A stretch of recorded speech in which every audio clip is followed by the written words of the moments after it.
mysteries where they're just uncovering. Like I was watching this whole thing in Malta about Malta the other day, where they found these elongated skulls in Malta that are missing the characteristics of a normal human skull. So a normal human skull has, I think it's called a sagittal crest. There's a line that goes down the middle, like this. Is like a, like as you're growing as a baby, you have like these plates in your head that move around and they expand as your head grows, and there's like lines. Yeah. So there's a line that goes straight, there's a line that goes like this, across. These heads don't have that. They don't have the line that goes straight. But they're elongated human skulls, and they have a line that goes in the back, but they don't have the line that goes down the center. And they're trying to like make sense of this. Like, what is this? Yeah. What is this? And Malta is a giant mystery. Like, Malta is this island that used to be at one point in time before the flood. It was connected to Sicily. They know Neanderthals lived there like thousands of years before recorded civilization. But they didn't think Homo sapiens did.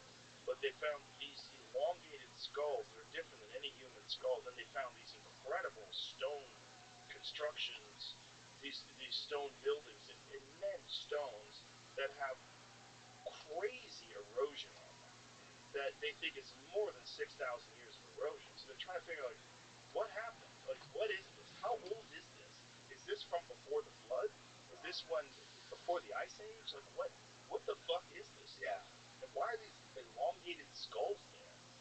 Yeah, that's nuts. Bizarre stuff. Yeah. Bizarre stuff. Because it's like, there's so many mysteries in terms of, like, the human race and how long people have been building things.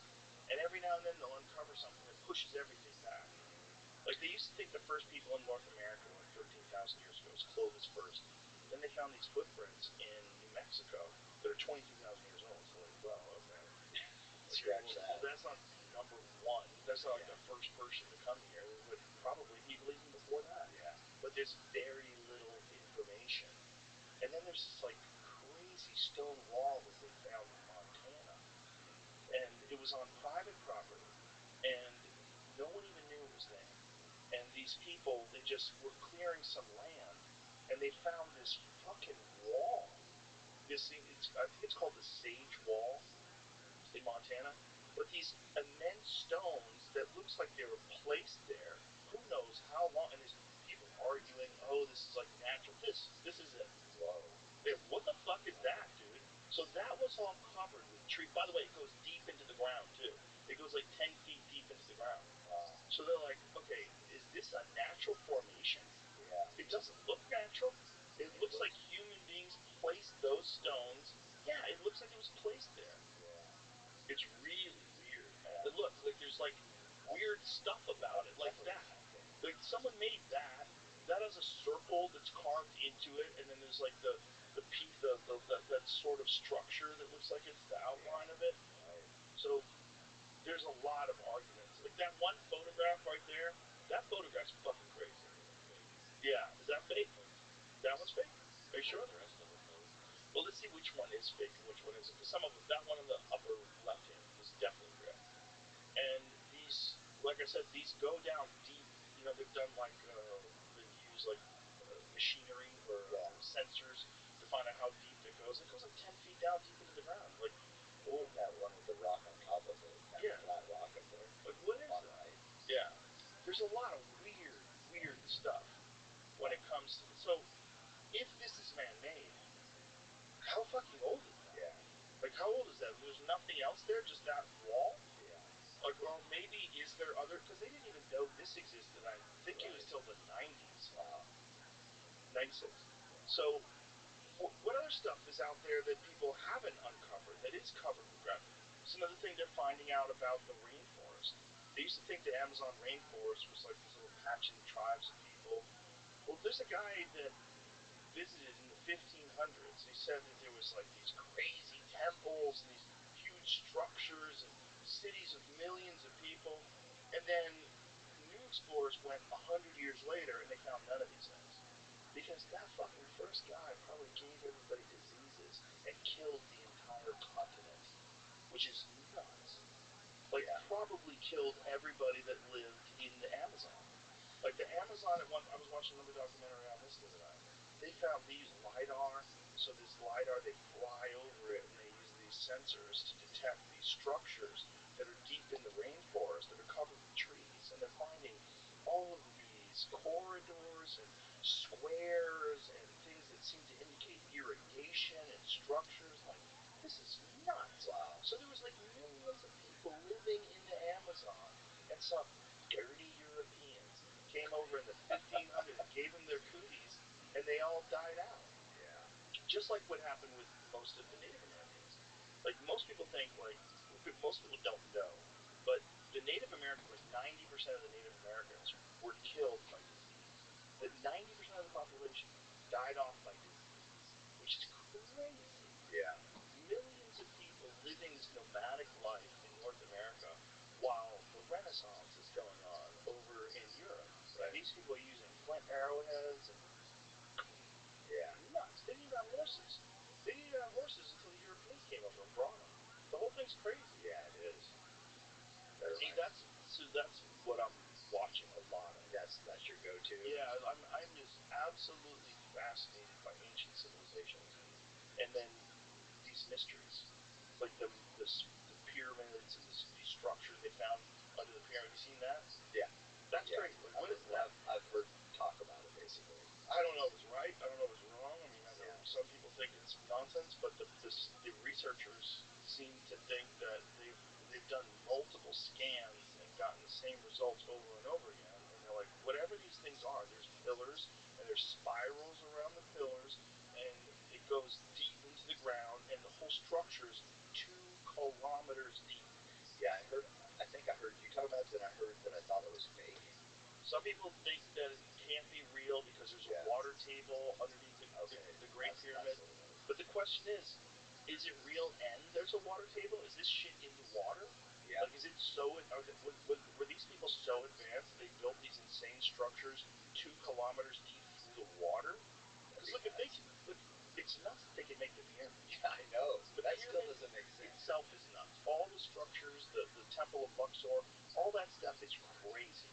So if they can make that, why are we assuming that that's the pinnacle of crazy?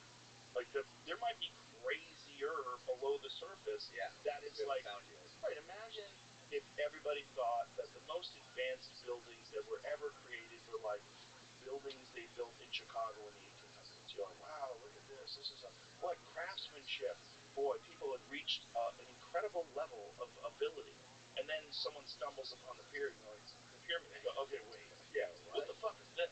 Yeah. There's 2,300,000 stones in this, and they weigh between 2 and 80 tons, and they're cut from a quarry hundreds of miles away, some of them. Yeah. Moved through the mountains. Like, how? So that's crazy. And imagine we think, well, this is the height of crazy. When you go under the surface of it, below the ground, you go, what is this 2 kilometer deep structure? Yeah. That's even crazy. That makes that look simple, right? Well, then these people are just moving stones. How the fuck did they get it through the water? What I think of when I hear that is, can you imagine the hunting back then? Oh my god, probably. But you have shitty bows. You didn't have a nice bow. You didn't have a bow. Yeah. That's a sick bow. Oh my god, if you had a modern bow back then. Yeah, there are two things that I thought of. But do you know when bears get old, they get a crease in their skull? Yeah. So it's like when you talk about that skull, I was wondering if it was age related. I don't see how the lines would disappear. But No, the lines wouldn't disappear. That was the argument with the video that I was watching. See if you can find any of those elongated skulls of Malta. There was... You there? I've seen urban legends. They talked about 10 years ago they were on display, they weren't on display. Yeah, but they're definitely not an urban legend. Because I was watching an actual archaeologist discussing these things. And then there was an alternative guy that was discussing and saying that the issue is with these lines in the skull don't exist in these skulls. But they were all admit that these skulls... Well, there's different ones. This is ancient aliens. I just Googled Malta skulls. Just go with... That's what I'm saying. There's different stuff that comes up all the way from Malta websites that talk about it to something that people want to go see. Right, let's click on that one. See if they have any images on display. Because, like, this is accepted by actual archaeologists that there's because human beings have been doing weird stuff with skulls. So that's it right there. So you see how that skull has that line through the top?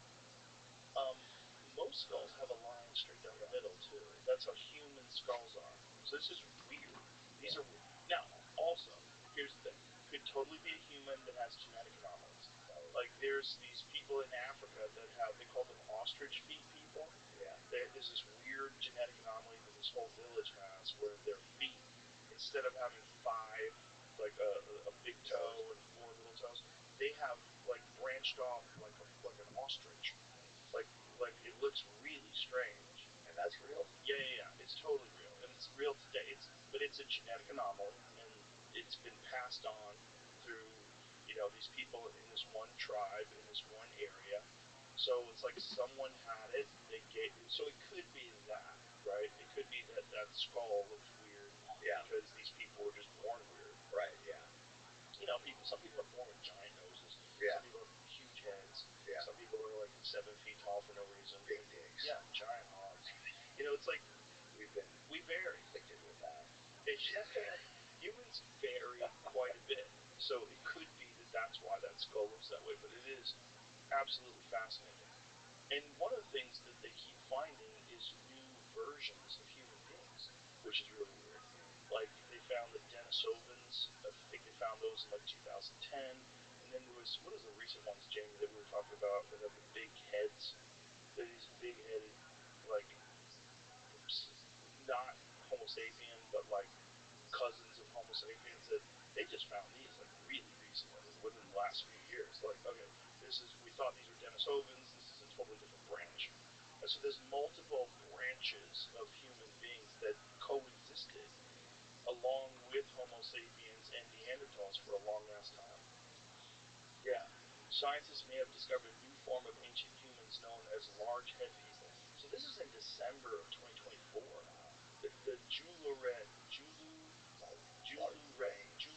large-headed people. So they took like these skulls and tried to make like a recreation of what they look like. They look like these jacked looking hairy cave people. They look pretty badass. That's not her. She looks hot. She doesn't look anything like that. You wouldn't survive back then if you looked like that. No. So you can find like an image of what they recreated because the image looks pretty cool. So where does hunting videos fit in your YouTube algorithm? No, I watch those too. That's I watch all yours, of course. I watch a lot of different. I was watching Remy's and the Remy's videos last night. That one and the one right there. Yeah. There's a video of one standing up. So you can find images. There's one that we looked at before where the dudes are standing up and they look super. Yeah, that's it. So this super jacked, hairy dudes, thick ass bones. Yeah. Like Neanderthals. Like they were way different than us. They were way more jacked than us. He looks like a beast, doesn't he? You had to be to survive. He made an arrowhead look like he had in his hand or something. Yeah, Neanderthals, they did art. They made cave art. Some of the cave art they know for sure was Neanderthals, and some of it's pretty Slightly different rendering. Whoa, that's what they look like. Bro, those things would have fucked us up. Imagine that guy in the UFC. You'd be like, oh Jesus. Imagine the guy on the right has to fight the guy on the left. Are you fucking kidding me? Not good. So this is like this big, dense. It's kind of weird that we survived, especially if you look at some of those marathon runners. Like, imagine those people survive when that thing's around. Those things probably ate people. Like, look at that's what they think they look like. God. Yeah, Just that'd be rough. super dense, giant, jacked human beings. That one in the corner was walking to the right, far right. Yeah, look at that. Like, that's what they think they look like. Yeah. Fuck that. Imagine you walk through the woods, you see that dude there. That's what what is fascinating, is like that's what I do like about the endurance stuff that we're doing is those people. Imagine how far they can get in a day. Oh yeah, probably hundreds of miles. And so nowadays we're so far the other way. Yeah. Where if you walk a mile, you've done something. Well, you're eating everything in the middle of the supermarket, and you're watching video games, playing video games all day. Some kids aren't even playing video games; they're watching other people play video games. That's what's like. it's pretty cool to think about. We're still making our bodies go, say, this 250-mile race. I mean, that's kind of cool. Yeah, it is cool. But back then, they probably did that shit all the time. All the time. So we're built for that. Yeah. You know what I mean? They probably had to. No, of course they had to, but like humans as a species are built for endurance. So that's what I like about those events. Right. It's like, this is what we're supposed to be doing. Well, persistence hunting. You know, that's pretty crazy. Yeah. Where you just chase an animal down, because animals don't sweat and people do. Right. So you can't outrun them in a sprint, but if you just keep chasing them, eventually they die. Yeah, stay on. And then you just stab them when they're out of breath, and you eat them. You got to be either in open country where you keep eyes on them, or be able to track them really well. Isn't that crazy that that was a strategy that humans employed? Just chase them until they run out of. They can't still run. do it. Yeah. They still do it. I bet that's where some of the best marathon runners come out of too. Yeah, for sure. You know. Yeah, they're so good at tracking in Africa because of that. It's just like they can stay on those tracks with no blood or anything because that's the name of the game. You keep your eyes on them. Yeah, and wear them out. That's what's always fascinating to me. How guys can just look at the ground and see footprints where I don't see shit. Yeah. And some guys are just really good at it, man. Yeah, I mean they can follow tracks like across just solid rock, and it's just looking at little scuffs. They can see little scuffs from the hooves. That's crazy. Yeah, because I've been over there, hunting quite a bit, and I would sit just as you just said, like, what are you seeing? And so I would ask them. It's hard because they speak Swahili, so it's hard figuring it out. But I was there for 3 weeks one time, so I kind of got dialed in. But so I would ask, what are we looking at here? What are you seeing? Or it's just how grass will go a certain way, and then if it's not that certain way, it's because something made it. Something pushed it out of the way. Even if it's just a little bit of grass. Yeah. You just like look for these moments. The small little tells. Wow. Yeah. So it's like being so. That's another reason why I love the mountains. Love being out. It's just you have to be so. If you're gonna be good at it, in tune with everything. You have to be sensitive to almost everything. That's how you get within bow range of an animal. Get it killed or find it after you put an arrow in it. It's like you're just deciphering all this information. Yeah. Some people are good, some people, but mostly it's experience related. Those people in Africa have learned from the best trackers there are. We haven't had to be that good here, but I've wanted to develop that skill and just get better. But it's like it's noticing the little minute details. Someone had a really good argument. Do you remember who it was, Jamie, where they were talking about the invention of the bow and arrow, and they were saying the odds of this happening simultaneously all over the world are very unlikely, and that what's much more likely is that someone developed that technology and was traveling, and that when you go back to the earliest use of the bow, which I don't know when that was. Do you know when that was? Let's guess. What would you guess? How many thousands of years ago they figured out the bow and arrow? Oh my. 3,000? I would say. I mean, it has to be before pyramids. Yeah. The pyramids are 5,000 or 4,500. That's the conventional. So many people think it's older than that. Let's say 10,000. 10,000 years for the bow and arrow. So that means that someone had to be traveling, because like the Native Americans had it, the Polynesians had it, like everybody had it, right? The Africans had it, like everyone had the bow and arrow. Europeans had it. When was Mongolians? Well, that was the 1200s. The rise of Genghis Khan was like the 1200s, 1200 to the 1300s. Yeah, they had crazy. Yeah, they They did. had 160-pound bulls. Yeah, they were fucking people up with those bows. Yeah. Those guys, they say that their skeletons were distorted. You know, like I'm talking about, like I'm trying to balance out my body because I'm pulling too much. Forearm, we did.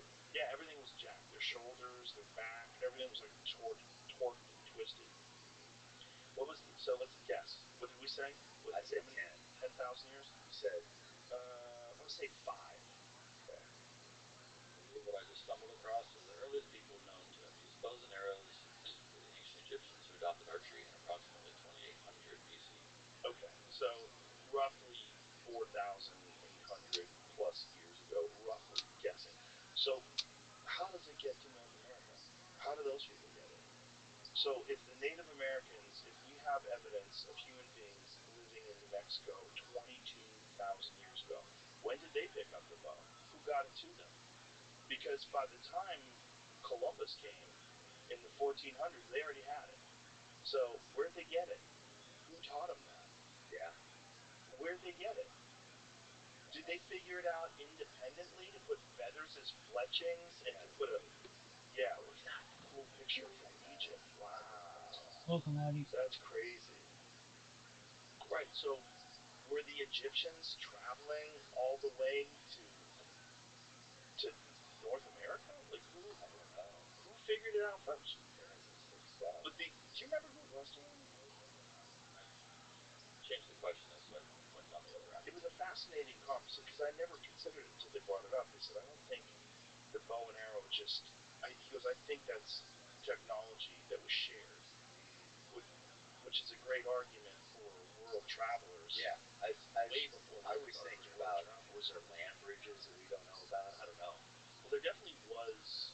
If you go back 11,000 years ago, I mean, that's when people were walking across the Bering Land Bridge. And, yeah. You know, oh, Michael Waddell. Was it him that was saying that? Look, I'm wearing the same shirt. What are the odds? Well, you guys, I know you guys were talking about, Pope and Young went over on the boats and remember they took tubs of arrows? Yeah, because they're just slinging them. And they're going to be gone for 7 months. Yeah. And then Waddell had some great stories about talking to his wife about, hey, I'm going to go hunt. I'll be back next year. Because it's like still as long of a boat ride. Yeah, yeah. Just the people getting in boats back then was so nuts. I just know that, Fred Bear has that quote, the history of archery is the history of mankind. I always think of that. So as long as man's been around, we've had to kill. The archery equipment is... Well, it must have just completely opened up the door for having more kids, for being able to survive and feed your family. Because if you're just stabbing things, you got to get so close. And then you get an atlatl. Okay, how far can you throw that? Yeah. But then if you got a bow, now all of a sudden, all those fuckers over there are in trouble. They don't even know yet. They don't even know what to look out for. And this thing's whistling through the air. Contradictory information. Oh, what is this? The 4 waves of bow and arrow use in North America, this occurred at 12,000. Whoa. 12,000? 12,000 years ago. Let's start going down this hole. So it's pre-Egyptian. BC then? I don't know what. No, 12,000 years ago is 10,000 BC. Okay. They found bows in different places. Whoa. That's nuts. 12,000 years ago. Yeah, see, Alaska Peninsula. Right, so again, 12,000 years ago, now it makes sense that people are walking. So people from Asia could walk over, maybe it was made in Asia. Yeah. But 30,000. 30,000! I don't know what the evidence is for that. Subarctic people first brought archery bows into North America from Asia 30,000 years ago. Wow. Okay, how? So 30,000 years ago, people were supposedly dumb as shit, and how are they figuring out how to make a stick fly through the air with a string and kill things with it? Welcome. Mongolian people were the first How are to you? adopt the bow in the southwestern region. What's new, Ambience? Hello, Ambience, can you hear me? Ambience. Can you hear me? Well, Ambience, I hope you're having a good day. Feel free to speak if you wish. Oh, great. How'd you find out about me, Ambience? I was just blue sky, and I saw some random guy. Absolutely. Perfect, man. Do you mind if I tell you about myself? Did you say that's okay? Yeah. Excellent. I'm Rabbi Rothschild. Welcome. Oh, I'm Rabbi Rothschild. I stream my life 24 hours a day, 7 days a week, 365 days a year for world peace. I've been live streaming 24/7 since the pandemic. more than 3.5 years. I have more data online than any person in global history. Have you ever seen the movie The Truman Show or the television show Big Brother Ambience? I don't believe I have. That's okay. Just so you're aware, I'm live on 18 different YouTube streams 24/7, essentially creating the world's largest timeline or time capsule. We've seen the death of a queen, the birth of AI, the coronation of a king, and everything in between. People don't know this, but data overtook petroleum as Earth's #1 resource in 2018, and I have more data online than any person ever, which means that I may be a very influential person someday. And when that happens, I'm going to help you, I'm going to help your friends, I'm going to help your family to not only be financially independent if you're not already, but to have to have generational wealth, and then eventually start charities and perhaps even philanthropic organizations of your own. How does that sound, Ambience? That's something else. Absolutely. I talk about other things that I feel are going to help the world. Things like anti gravity, antimatter, solving world hunger through the use of technology such as agricultural drones, floating greenhouses, saltwater greenhouses, things like hydroponics, vertical farming, cloud seeding. I want to end world thirst. I am part of a cryptocurrency. That's what all my merch is. It's known as Harry Potter Obama Sonic 10 Inu. It's a big long name, but it's worth about $100 million. And what it does, what we do as a project is we build wells in developing nations, such as in Nigeria, where we've built wells in villages to help people. We help those continue those kind of projects. But I'm also an advocate for the LifeStraw program. But most importantly, I'm an advocate for desalination technology, pumping Earth's seawater onto land to make it drinkable. Other things that I talk about are things like quantum computing, cryptocurrency, things like alien disclosure, and perhaps nuclear fusion, nuclear fission. I'm an advocate for things like de extinction technology. People don't know this, but the first successful de extinction took place in the year 2003 with the Pyrenean ibex, which was a goat located in northern Spain, southern France, that when extinct, scientists were able to de-extinct it. Uh, and fast forward to the year 2021, a company out of Dallas, Texas, known as Colossal Bioscientific, is founded. They've made it their goal within the next 3 years, or by 2028, to reintroduce the woolly mammoth into the Arctic Circle utilizing African elephant surrogates. I just think this is mind blowing goal, and they've already uh, brought a type of direwolf back to fruition. They just did this within the last few months. Actually, I think now those direwolves are like 11 months old. Following the reintroduction of the woolly mammoth in the Arctic Circle, they want to reintroduce the Tasmanian tiger, followed by the dodo bird, which I just think is a really interesting project. Other things that I talk about that are going to help you specifically, and they're all with your consent.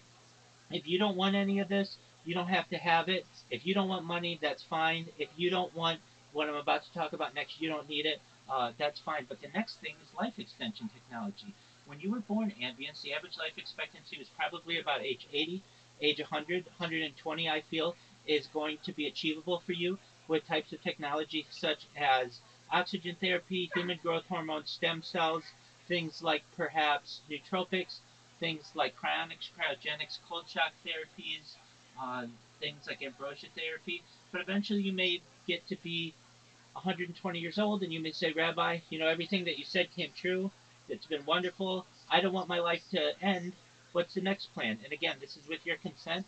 You may be able to utilize and afford a type of technology known as mind uploading technology, where, again, with your consent, we scan your brain into a computer like a CAT scan or an MRI, knowing where every atom is in your central nervous system and your peripheral nervous system, for later download as an android, an avatar, a cyborg, a cybernetic being, a clone of yourself, a robot, an ethereal being, whatever you want to be. But essentially, what I'm saying to you, Ambience, is that you may be able to have a digital immortality in the future. What are your thoughts on all of that I just said? Uh, that's a lot. Yes, it is. Everybody says that. You can see how passionate I am about these subjects. I have more social media than any person in global history. I have over 100 YouTube accounts, over 200 Instagram accounts, over 500 Twitch accounts, over 1,000 TikTok accounts, over 2,000 Twitter accounts, over 5,000 Blue Sky accounts, and over 10,000 Kick accounts. You found out about me from Kick, or apologies, from Blue Sky, and you know that I'm starting to get pretty well known on Blue Sky, and people are finding out about what I do. And just like you, I'm going to help you when the time is right and if you want my help. If not, that's absolutely fine. But you should know more than anything that I tell about which I tell people. I'm here to be a positive influence on the world. I'm here to really be optimistic and just to give people hope. And so if there's anything that you ever need, ambience, I'm always here to be able to support you in any of your endeavors. How's that? No thanks. I'll like check in a little bit later.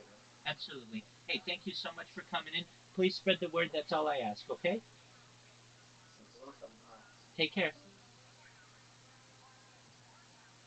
Of what's now called the United States. Whoa. Mogollon, not Mongolia. Mogollon. I don't even know who they are. Thousands of years old. Yeah. Wow. Yeah. After Jesus. 30,000 years ago is nuts.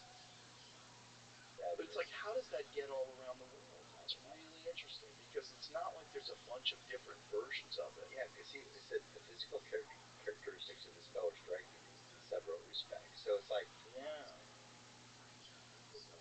Doesn't say what that is. That's a recurve. No, I just mean like when they found Oh, it. Right. yeah, I thought that they were saying that no matter where they found these bows, they were all very similar. Right. They had the fletchings. It goes to your point of how did that information get around the world? How did they figure that out? Yeah. First recorded use of archery occurred quite early in human history. Images from the Paleolithic and Mesolithic cave paintings, 10,000 BC, in Spain and France depict groups of simple silhouetted figures using the bow as both a weapon of combat and the hunt. See if you can find some of those images. Yeah, Mesolithic. Yeah. Sure. That's that one documentary, The Cave of Dreams. It's a Werner Herzog film. I think that's what it's called. Is that you down there? What's that for? Whoa. That's sweet. That's So, crazy. Look at that one. Look at that one. Go back. That one right there. Whoa. That's crazy. 7,000-year-old bow and arrow painting. God. Wow. That's what, anytime I get those people in there for lift run shoot, and Wayne starts talking to him at the bow rack, he's just like showing them how to shoot a bow, and people are like, they get it. He's like, feels familiar, right? He goes, because that's what man's always done. That's why it feels familiar. So it's like people who have never done it all of a sudden are like, Yeah. they're like, oh, this stirs something up in them. It does resonate, right? Yeah. It does resonate with your DNA. It's just you can tell. You know what I tell people it's like? It's like, when you catch a fish, like even when kids catch a fish. Yeah. I remember when my daughter caught her first fish. The excitement is genetics. Oh, you got one, you got one. Because how do you know you're supposed to be excited? Right. Why are they excited? Yeah. Why is it exciting to catch a fish? But because it's programmed into your DNA from the time we were figuring out how to catch fish, that if you caught a fish, you get to live. You get to eat it. So you get a reward. Your body gets excited about catching that. That's that same feeling. That's why people like when they shoot something and it hits the spot. Yeah. It's not like throwing a basketball through a hoop. That's kind of fun. But it doesn't have the same feeling. No. There's a feeling of archery when you hit something. It's like, oh, yes. Yeah, you see an animal, you're like, oh, I don't want to get hit by my arrow. Yeah. You just want to shoot at stuff. Yeah. Well, I was at the zoo the other day. I was sending you pictures. I know. Like, yeah. I zoom in on animals with a That's little just red what. dot.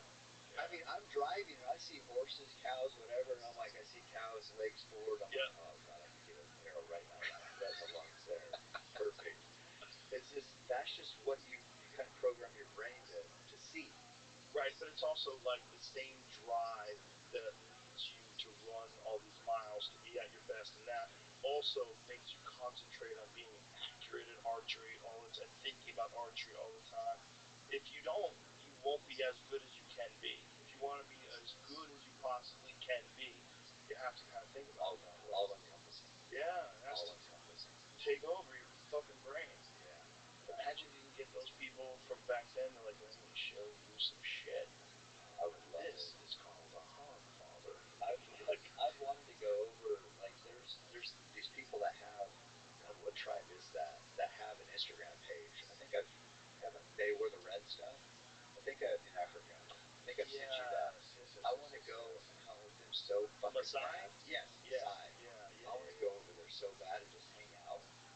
They would probably freak out when they saw your bow. Like, what are you doing? I know when I went to Tanzania, I would just shoot at, like, they put up like a buffalo quarter. The Hadza too. Yeah, there you go. Yeah. That's the people that David Cho went over and hung out with, right? $1 million. Whoa! Yeah, that's not the one I was thinking. Interesting. Yeah, there's an influencer. What's the lady doing there? The upper left lady. What's she doing with the Hadza? Well, Yeah. let's wrap this up, Cam. Yeah. Your book, perfect title, undeniable. It is a perfect title. It really is. I mean, that's one of the things that we always talk about. You gotta be undeniable. Yeah. It's a perfect name. I just think it captures what we're trying to do in life. Yeah. Yeah, what everybody's trying to do in life. If you're really trying to do something well, you're gonna have some haters. What's the best way to silence haters? Win. Be undeniable. Be undeniable. So if you're talking shit, you just look like an idiot. You just look like a fool. Here's what I've learned. This is probably gonna hit pretty hard. I don't know if you've ever heard this before, but it pays to be a winner. No, undeniable to me. It's like the people I've had on. I've learned so much from. You're featured in the book, but it's like what makes people undeniable. What allows people, regardless of what they do, to rise to the top. And there's certain characteristics of each person, and what it is like they have this overwhelming passion for whatever they're doing. It's like that's all they care about. It's all they think about. Rocky Marciano, Goggins, whoever you know of, you can think of like a person's name doing something. They're obsessed with whatever they're doing. Speaking of obsessed, I'm obsessed with getting something right. I think the sagittal crest is actually the peak of the skull that gorillas have. I think I fucked that up. I think there's a different word. I was looking for a different word for those cracks in the skull. It's not sagittal crest. I think the sagittal crest is that thing that separates like what a gorilla skull looks like versus a chimpanzee skull. There it is. Yeah, that's the sagittal crest. That's that ridge bone. Yeah. So what are those lines called? It's a suture. That's right. That's what they call it. So there's a coronal suture, and then there's the other one. That's like fucking heads are weird. Imagine that's a person. I know. How fucking weird that is. See that weird? So that's what a normal person looks like. They got that weird line. Oh, that's it. So it's peridial foramen. So that's the sagittal suture, and then there's this other suture. What's that other suture called? Lambdoid. Mm-hmm. Yeah, lambdoid suture and the sagittal suture. So that's the sagittal's the line that they're missing, the one that goes up from them. That's look at that gorilla head in the lower right hand corner. How fucking cool! Gorillas almost have like a mohawk in their skull because they have this giant muscles for chomping on fucking roots and shit. And you would never, if you hit that fucker in the head, it would do anything. I would laugh at you. Have you ever seen? There's a 3D image. We can end with this because people always say, "How many fucking people do you think it would take to beat a gorilla?" Well, guess what? It literally doesn't matter. So somebody made like a they do like recreations. Like, let's find out. So they showed what would happen. I just said it to you, Jimmy. They showed what would happen if 100 dudes tried to fight a gorilla. Spoiler alert: 100 dudes get fucked up. Look at this. This is what it would look like. Oh my god. Like the gorilla's trying to run, and just turns around, and he starts fucking people up. Holy shit. Yeah, you got no chance. Could you imagine taking a big right from that thing? I would watch the first couple dudes take a right, and I would take a left. I would be like, see ya. I don't think gorillas are gonna chase me. So I'm gotta get his back. Nope. If you did that, get on his back, he would just grab you with one arm and throw you fucking 50 yards. He would grab you, and his grip would break your fucking rib cage. It would his fingers would probably penetrate your skin and go right through your organs. He's just fucking all these people up. Boom.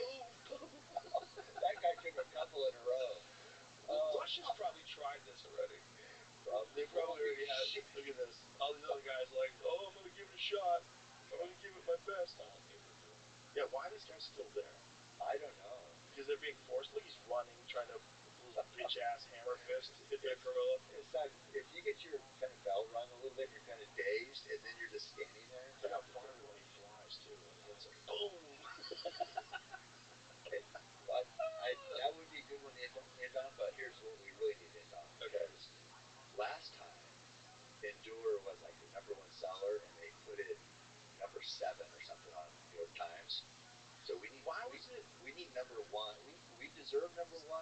We should be #1 this time. You didn't get #1 because of some weird shit. It's not because the New York Times bestseller list. It's an editorial. Yeah, that's what's weird. If it just goes based on sales, Endure would have been up there, but they gave me #7. So crazy. Just give me what I deserve this time. Why you lying? I don't know. If you're gonna have a top 10, why lie? You're lying. You can't decide that this one's a top 10 because it's made by a transgender person of color. Is it? I don't know if it helps me to call them out or no. They're gonna fuck you no matter what. But America will know. But on Amazon, that's not curated, right? No, so that'll be sales. legit. That'll be sales. That'll be legit. So that's the one that should count. But yeah, I mean, the whole point. Also, I wanted to also end on. I wouldn't have had the success with those books if not for you. You wrote the foreword to Endure. It made the New York Times bestseller list. You know as well as anybody. The next book, if you can say from the New York Times bestselling author of Endure, that just makes the next one go crazy. So without you, this wouldn't have happened. Well, without you, I would have never been bowhunting. So. And we wouldn't own archery. Yeah, we wouldn't own archery. All right, let's bring it home. Endure, it's out now? It's out May 6th. May 6th. No, Endure's out. Oh, Undeniable is out May 6th. Today is April 29th, so wait a week. Tuesday. Did you do the audio version of it? I did. Yes. I did. Yes. It was tough, but people love it. Yeah, they do. They want it in your voice. It has to be. It has to be. Well, Joe, thank you. My pleasure, brother. I love you to death. You're the best. All right. Goodbye, everybody.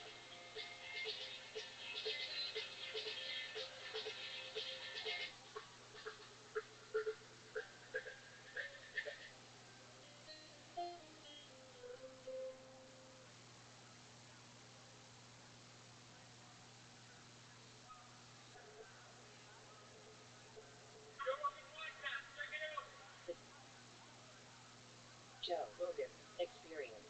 During my day, Joe Rogan Plus. Guess my night. All day.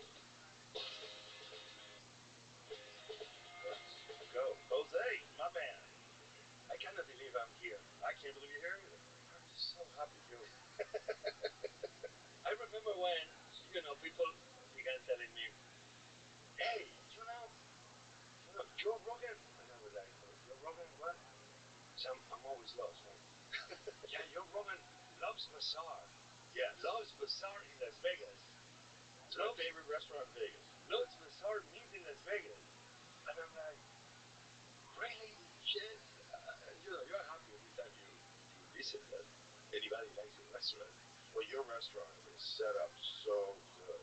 When you walk in, those Argentine grills are going with the live wood fires. Oh, and you smell the steaks right when you walk in. Oh, it's perfect honeypot. Because if you're not hungry, you get hungry the moment you walk in the door. So you know, Bazaar, I opened first one, oh my God, over 15 years ago in LA. In this hotel, amazing hotel, SLS, by Philippe Starr. Chad Nazarian was the brain behind the whole project. And the restaurant just became, wow, big, big hit in LA. It was a crazy place. It was like Alice in Wonderland, like Joe in Wonderland. But then when we were opening SLS, the same hotel in Vegas, we were like, let's do Bazaar, but something else. And obviously what everybody loves in Vegas is a meat place. So we got the spirit of the original Bazaar, same dishes, the whimsy, the cotton candy foie gras, the Philly cheesesteak that you eat in one bite back. We brought meats from different parts of the United States, different parts of Spain, Europe, Iberico pork, big grills, and was kind of fancy. You could go fancy. You could go cotton candy and cones of caviar. Which, by the way, I have here some cones if you're hungry later.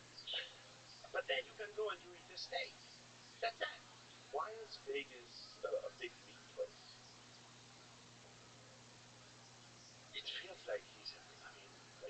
steakhouses. A lot of steakhouses. Yeah. Not a lot of great ones though. I love women. Overall, it's good. I'm not gonna be the one saying. There's a few that You can. I'm not gonna be the there's a one. couple of good ones. I'm not gonna be. I mean, listen, it's great chef. My friend Tom Colicchio has one. What's that one?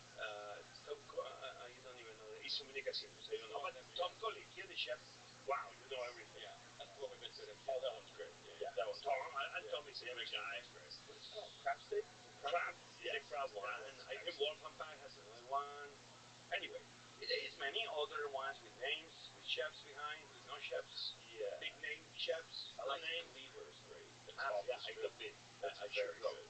Very good. Yeah, people. This is good you mentioned that because when we go Vegas, we stay in the casinos and we go to the casinos hotels and that's it. Yeah. And me, I've always been a big fan of saying it's okay, but make the effort to leave the casino, Yes.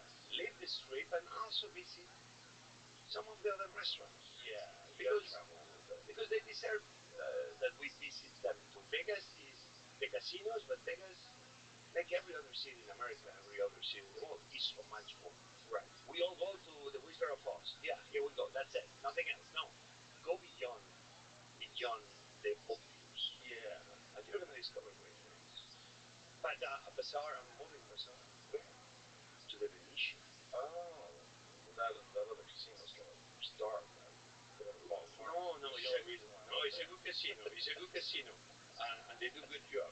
The Sahara, the owner is a good guy, and we need I'm to. sure. And they're gonna put a great concept there too.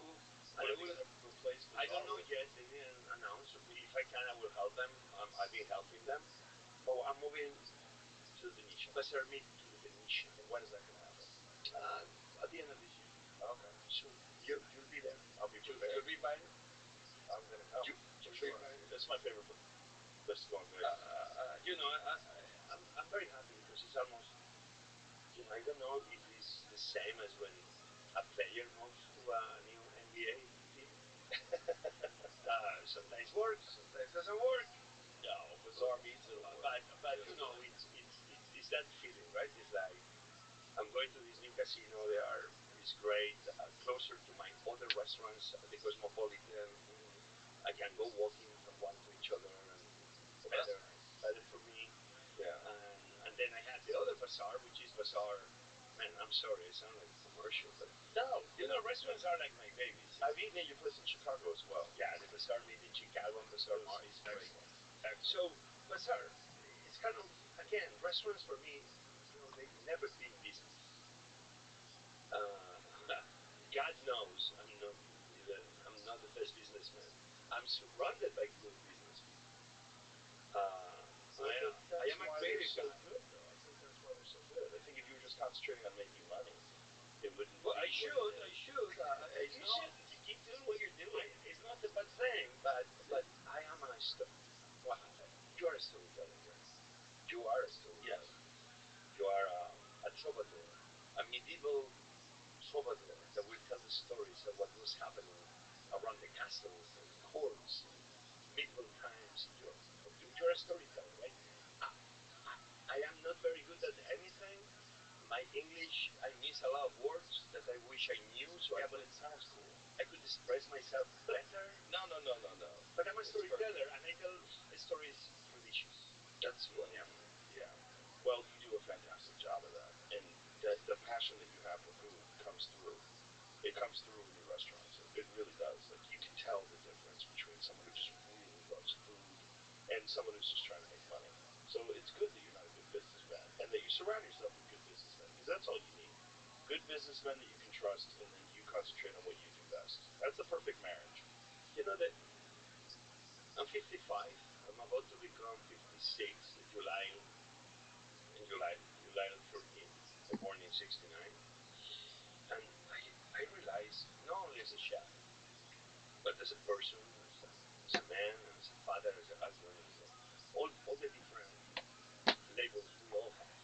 It's always that the more you know, the more you realize you know nothing. Right. In the old days, I will be 23. Yeah, I know. Now it's like conversation, I used to tell them, do you know about, I said, I don't. Why? Because I want to listen, because I want to learn.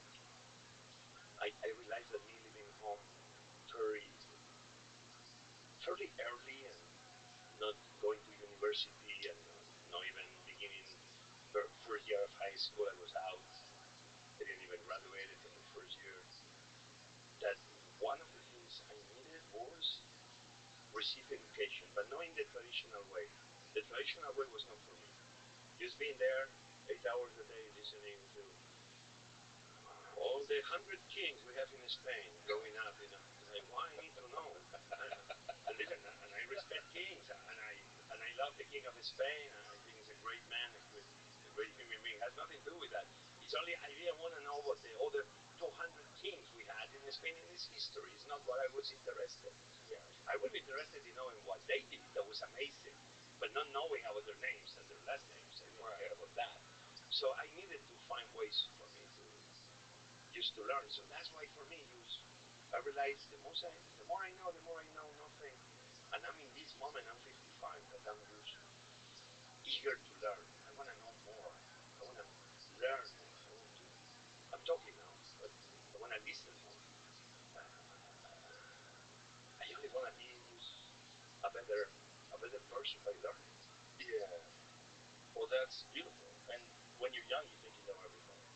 And as you get older, there's a quote by, I think it's Dennis McKenna said this, that as the bonfire of enlightenment grows, the surface area of ignorance is exposed. So the more you learn, the more you realize there's so much you don't know. Whereas as you're young, you think I figured it all out. And then as you get older, you're like, there's so much I don't know. Not only that, there's no way I can know everything. It's not possible. That's why fools argue about things that they don't know. Instead of just going, what is that? How does that work? Well, instead of actually being genuinely curious, fools like to try to pretend that they know more than they know. Well, it's not possible to breathe underwater. Don't pretend you can. It's not possible to know everything. You just can't. There's going to be people that know things that you don't know. Celebrate that. Enjoy it.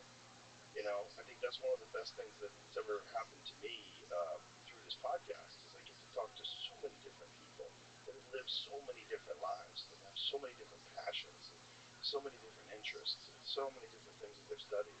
It's an amazing education. But I was a lot like you. I did not want to sit in school. Whatever ADHD is, I have it. Whatever the fuck it is. I'm raising my hand. I got it. I mean, it's like sometimes when I have people, my son has this. I'm like, what? Your son is an amazing human, smart individual. Yeah. And I feel like I connect with him because I think we are alike. So I raise my hand. I am that too. I subscribe to the idea that ADHD is a superpower. I really do. Because I think the people that can't focus on nonsense, generally speaking, they can focus on things they love. Really focus. They get really excited about certain things, but everything else they can't be bothered with. Like when I was a kid, I remember being in math class and checking out. Because I said, wait a minute, can I do this on a calculator? Yes. There are calculators, right? And there's an unlimited supply of batteries, right? They said, yes. I'm like, I'm out. I'm not going to think about math now. Because this is not something I'm interested in. If I could do all this math on a calculator, why do I need to learn how to do it? Obviously, that's a dumb way to think. Because I was 13. But I remember thinking that at 13 years old. I'm out. I'm not going to think about this anymore. I'm just going to use a calculator. This is so stupid. Yeah. Just give me the result. Yeah. I don't need to know how you made all those numbers work. It's just like, I know it's real. Okay, that's great. I'm interested in other things. But the thing is, school was designed to make good factory workers. That's what school was designed for. The American school system, at least, was designed by the Rockefellers. And what they're essentially doing is preparing people to be cogs in a wheel. They're preparing people to just show up and do what you're told and live this life of quiet desperation and just sit there and absorb whatever they tell you to, because you're going to have to go and work and do something you don't want to do all day long and show up and do it again until your body stops working and you die. I don't know if I will 100% agree with that statement in the sense of this was created by design. I think, Well, the school system in America certainly was created by design. yeah, but The idea of sitting people down, especially young kids, for 8 hours a day is a ridiculous idea. But the schools and education go way beyond America and go back in time. We was always an interest for writing and teaching and sharing knowledge.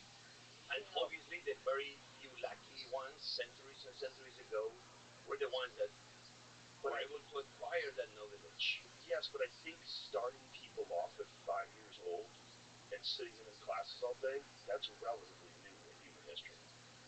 This is what I'm talking about. This sitting people in classrooms all day as children.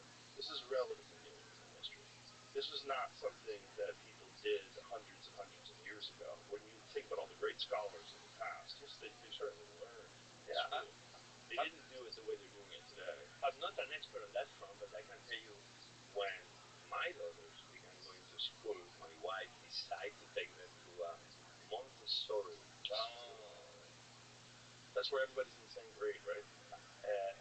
Very much, but the type of learning and the type of teaching and the method of Montessori, I was fascinated by it. I was so fascinated that I almost felt like as a dad, I had to go to a school to learn the Montessori system myself because I thought it was great. I thought it was giving my daughters a great framework to understand how to be themselves, how to grow, how to organize themselves, giving them the freedom to become the young woman they are becoming. So for me, just watching them going through when they were 4 or 5, going to Montessori, I thought it was amazing because I saw little human beings that they were far away, smarter, I think, than when I was at their same age. Was no system of education that was used guiding them like cows or like horses when they put, how do you call this thing? Blinders. The blinders? Yeah. No, it was the contrary. It was opening their world, not only 360, but almost three-dimensional. Giving them options for them to be their own owners of their destiny, I would say. I think that's why my daughters became so highly opinionated. And so, Daddy, thank you for your opinion, but let me tell you, it's something else here. Okay, all right. And I love it. So, yeah, I'm not expert on education. I see your point.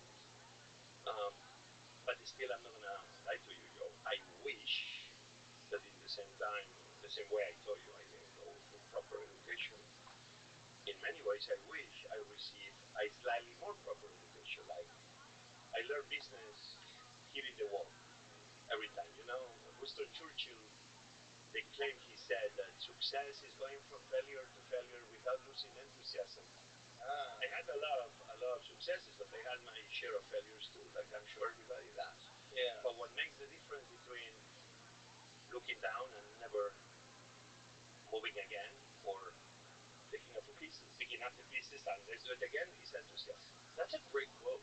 Failure to failure while losing enthusiasm. That's a great quote. Well, I don't know if it was his. You know, every phrase that is a good phrase, and they don't know who did it. Right. Let's give it to Winston Churchill. Or Socrates. Yeah, Socrates. There's always a bunch of those. Yeah. But whatever it is, it's accurate. It's definitely accurate.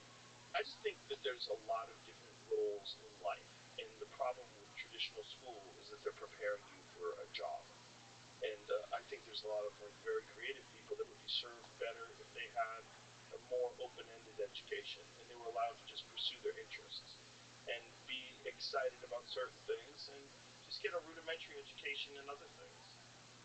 That's just my opinion. Because I think there's certain people that they just don't fit in with the regular 9 to 5 life. It's just not for them. And like I said, you can call it ADHD, whatever you want to call it. There's a lot. All my friends, everyone I hang out with, I don't know anybody that's like built for regular life. Yeah, on that I feel I'm more in your town. I think the best university is the University of Life. Yes. As long as you're really engaging, as long as you're really doing something and really challenging yourself and really applying yourself to something. I agree with you. And, you have to have a lot of, I think the more interest you have and the more things you're fascinated by, the broader your understanding of human beings will be, and the better your life will be. Yeah, and engaging. Yes, engaging. I know lately I've been, taking the taxi ride or the Uber ride, or I drive myself sometimes.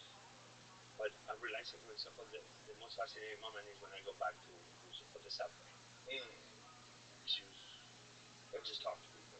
it's just great. See people. You can watch. Well, I mean, in your case, everybody will recognize you. In my case, yeah, people may recognize me too. Obviously, DC, New York, and then things happen. So you have to engage for all these things of education, as you said, Yeah. to happen. Yeah. Because it's the only way things happen. I mean, I have this new book.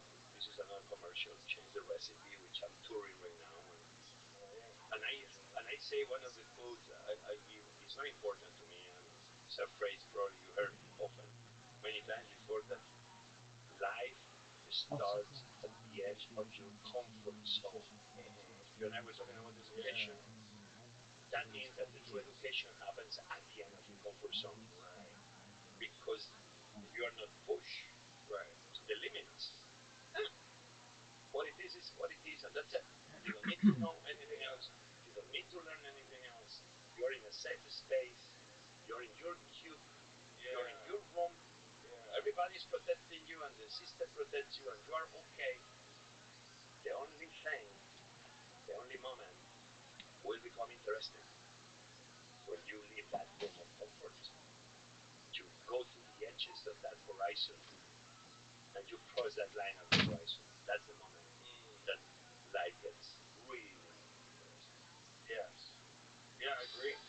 I think just a lot of people that don't have experience challenging themselves, they get fearful. They anticipate things, they get anxiety, and they just never learn how to challenge themselves. That's the problem. They never walked out on the end of the pier, so to speak. They never push themselves, and because of that, they're terrified of it. But you see, like little baby steps. Do something you've never done before. Go take a yoga class. Go learn how to speak Spanish. Go do something. Do something different, and then try to do something else different. Try to add a little bit. Don't just go right into like doing a triathlon. Like do something that just makes you a little nervous, and then try to build on that. But do it intentionally. That's my advice. Remember, that is a reason why people sometimes they are so scared of the world. Because actually, the world is a scary place. It certainly can be. I think the world is a wonderful place, but for for centuries, for thousands of years, humans, planet Earth is beautiful, but the world is full of dangers. Yeah. Just get lost in a forest Yeah. without anybody, without anything, even without a knife. Yeah. Things are gonna happen. Yeah. Scuba dive in the waters, in the dark ocean. Dangerous. There are things moving in the water. Things are complicated. If you are trying to feed yourself, is this mushroom poisonous or not? You know, to be a human, yeah, okay, go. To be a human for centuries, for thousands of years, was a dangerous place. So I'm only saying that this is part of the DNA, that is part of who we are as humans, that we want to be in a place we feel protected. Yeah. And equally, we want to protect our loved ones. Yes. So it's just a human natural response to the evolution of humanity for thousands of years. That is true. But also, to the contrary, when you take risks and then you get rewards from those risks, you then start getting very excited about taking risks. You get excited about adventure. You get excited about doing things where you're not certain how it's going to turn out. Like you opening up the new Bazaar Meats at the Venetian. Who knows? Who knows? I think it's going to be great. But who knows? Like new things, new challenges. New challenges are exciting. And that's why we're humans. Even sometimes we feel we want to be alone in a cave. That's what you were saying before. On the top of a mountain, right before I came in, You're saying you want to open up a restaurant where only 4 people can go. Yeah. You have to get to the top of the mountain. And you have to walk 20 miles. Yeah. And if you get there and the 4 seats are taken, you have to wait. You have to camp until next day. That's it. Yeah. Yeah. Yeah. Yeah, and no bottles of oxygen and all that No crap that oxygen. people Fuck that off. go to the Everest do. Yeah, that's ridiculous. Yeah, I don't get it. I don't get it. Yeah. Big line of people. Yeah. They say, go to the top. Yeah. I go to the top and they had 10 guys carrying their belongings, Sherpas, and the Sherpas and their oxygen bottles. It's like, actually, if I was any of the countries that controls the access to all those amazing mountains, all the top, the 8K, the Aconcagua, and the Everest, all the big peaks, I would make it mandatory that you have to go on your own. You could argue that, okay, but then scuba diving, you are using air. Why is scuba diving? Okay, but I want to be fair. It will be an argument. No, Jose, you like scuba dive? You can go down into the ocean and you can bring air, but I'm going to the Everest and I cannot bring air. But I take my bottle with me. I don't leave there at the bottom of the ocean as I scuba dive. I leave the ocean as I found it. That's the real problem with Everest is the litter. It's human waste. Tons of poop. Just human poop all over the side of the Yo, they're not going to be holding their pole. I get it. I get it too. They can put it on a bag, maybe on table bed. They can't take their bodies down. It's People yeah. die there. Well, how many bodies are on the side of Everest? Well, how many bodies? How many bodies are on Everest? As climate change is Probably dozens.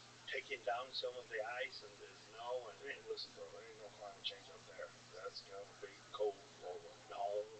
I don't know. I've not been, not yet, but who knows? But some ice is disappearing. How many? People have died in many of it on climate. Over 30? Over 300 have died. 300 have died. There's many of It's it. a very dangerous thing. Even 200 200 bodies approximately still alive. Yeah, they have like there's a map where all the bodies are. Well, I see your point. But this is an interesting fact that people want to go to the top peaks. Even myself, I thought about it. Like, do I do that one day? Because as you grow older, it's like I have all these things I want to do in life. I want to do check. Yeah. I want to go Joe Rogan. Will he invite me to his show? Like, let me send him a text message. Check. Here I am. So maybe one day, I should do it. But I want to do it in a more like the old days. More. I need to get probably in better shape. Well, I think the first guy that did it died. What was the first? Something like that. His body's still up there. The first guy, they think he made it up to the top. And still is and not. then his body's on the way down. So they don't know if he actually made it and died on the way down or if he died on the way up. And then the second guy made it all the way up. But yeah, not good. Without oxygen in particular, very difficult to do. So you mentioned about the tribes, right? The tribesmen. The Sherpas. And before that, we were having the conversation about the world is a dangerous, Yes. it's a dangerous place. That's why we like tribes. Because the world is a dangerous place, so we feel unprotected by things, by life. Right. But everything that surrounds us, and that's why then humans we had to be part of a family, part of a little tribe that then became bigger. Because we cannot all be good at everything. Like you like your friends, I like my friends. I I I know the things I'm good at, which are not many, but I know the things I'm not good at. In life, at work, whatever. Surround yourself with those people that cover your blind spots. Surround yourself with friends that cover your blind spots, that make you better. In the same way you are going to be making them better. Yes. Where everybody covers each other's weaknesses. Yeah.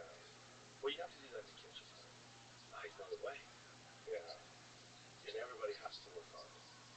I mean, that is one of the most underappreciated grueling jobs is to be a cook in a kitchen. If 15 other guys and women and everyone's running around, everyone's got a job. You got served. They run around making this and that, this and that. And orders are coming in, and this is medium rare, and this is that, and this is this. Well, I think this is the ultimate power. The ultimate power is that power of being able to feed somebody. That's why, for me, we are all cooks, direct, indirect. Um, but, but the power of feeding somebody is that's all the power I have to feed humanity. Not physically, but even in a way, what you do, Joe. Welcome, Miss The people that Aquarius. listen to you. How are you? Hello. How was your day? It was good. How was yours? Lovely. We missed you. I missed you too. Hey, Addie.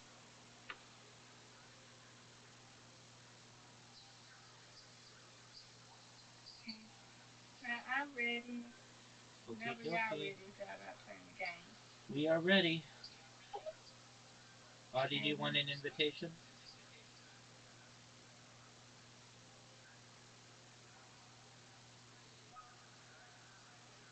Audie? Audie, can you hear me?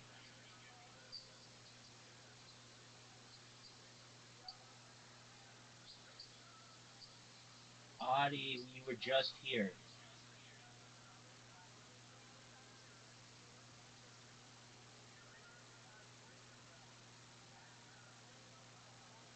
Audie.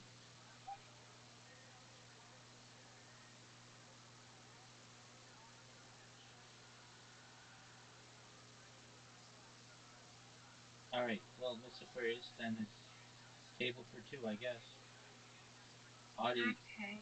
let me know if you're Oh, it's available. on. All right.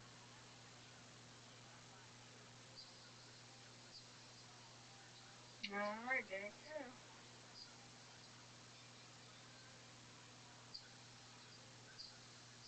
Oh, that's, she must have been busy.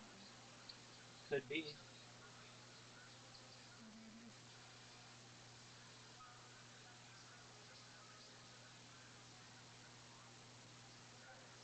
Right now, you gotta strike it.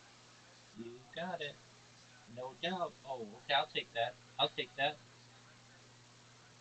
Yeah, get that one. Boo! That was Oh not. That was no. not what we wanted.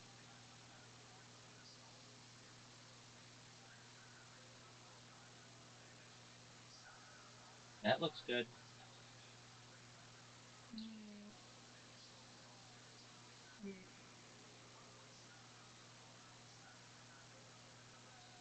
Oh, good spare. Nice spare. All right. Thank you. I need to match that. Come on, you got this. Okay. I'm gonna get this spare. No doubt. Yeah, you got this. You're a pro. Yay! Yes.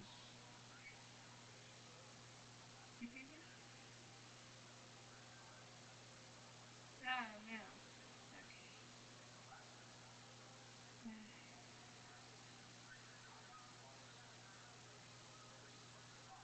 Get it. That looks good, Miss Aquarius. Nice spare. Thank you, thank you. Come on, Rabbi, you got this. Got it. Oh, come on. Garbage. Right, that ain't something that good. Get it. That's what I'm talking Yay! about.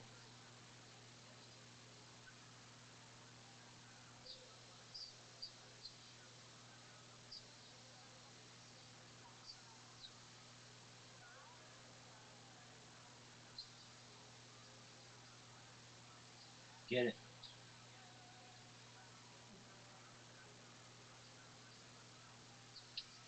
What's this one?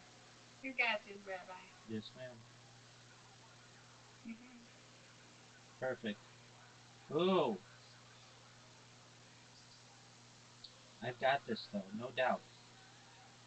Yes, you do. Good job. Thank you. You're welcome. You can just stop doing that. Just knock them down already. Absolutely.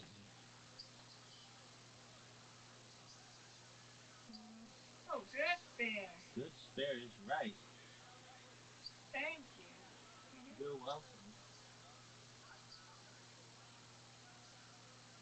Woof, That's a woof. good strike. Thank you. You're welcome. Come on, Rabbi. No doubt. That's what I'm talking about. Yay! We got this. Word, We girl. didn't need this. Okay. You win, I win. Let's go. Yes, ma'am. Yay! All right, I'm gonna get this split. I'm gonna try. Yes. Yeah, good job. Thank You you. teach me how to do it. You Okay, one more. sure. The key is, and I'm sure you're aware of this, but hitting it where the like getting the right angle on it, I guess. Okay. When you have one, we'll walk you through it. May have to practice more. Because I need more practice.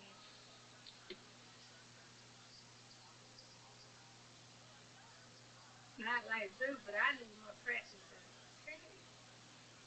You're I can admit it. you're hilarious. Well, I do. You are good though. You're good. Just did that one because you ain't gonna break no more. Yeah. Come on, Rabbi. Not what I wanted.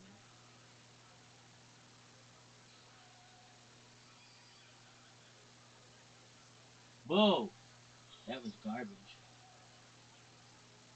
Hmm. Hmm. Hmm. There you go. Come on, yeah. All right,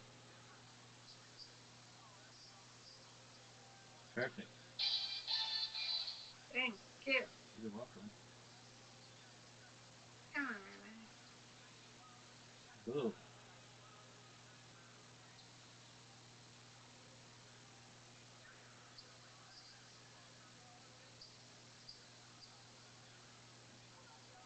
Boo.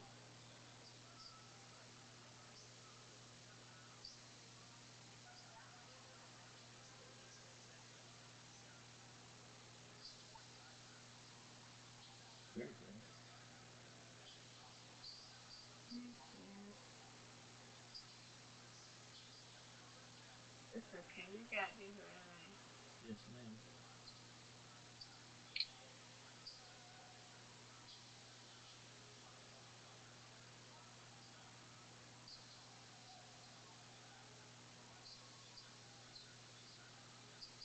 There. That's what I'm talking about.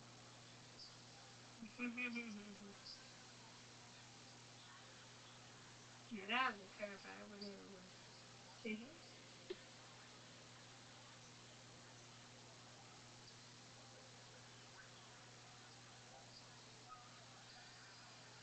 Got this. Yes, ma'am. Get it.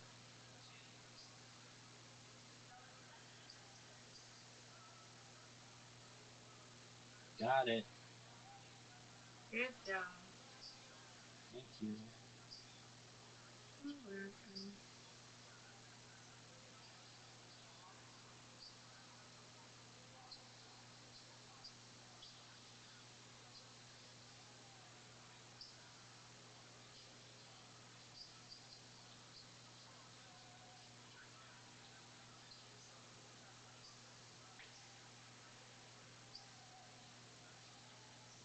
Here we go. That's it. Yay. That's one.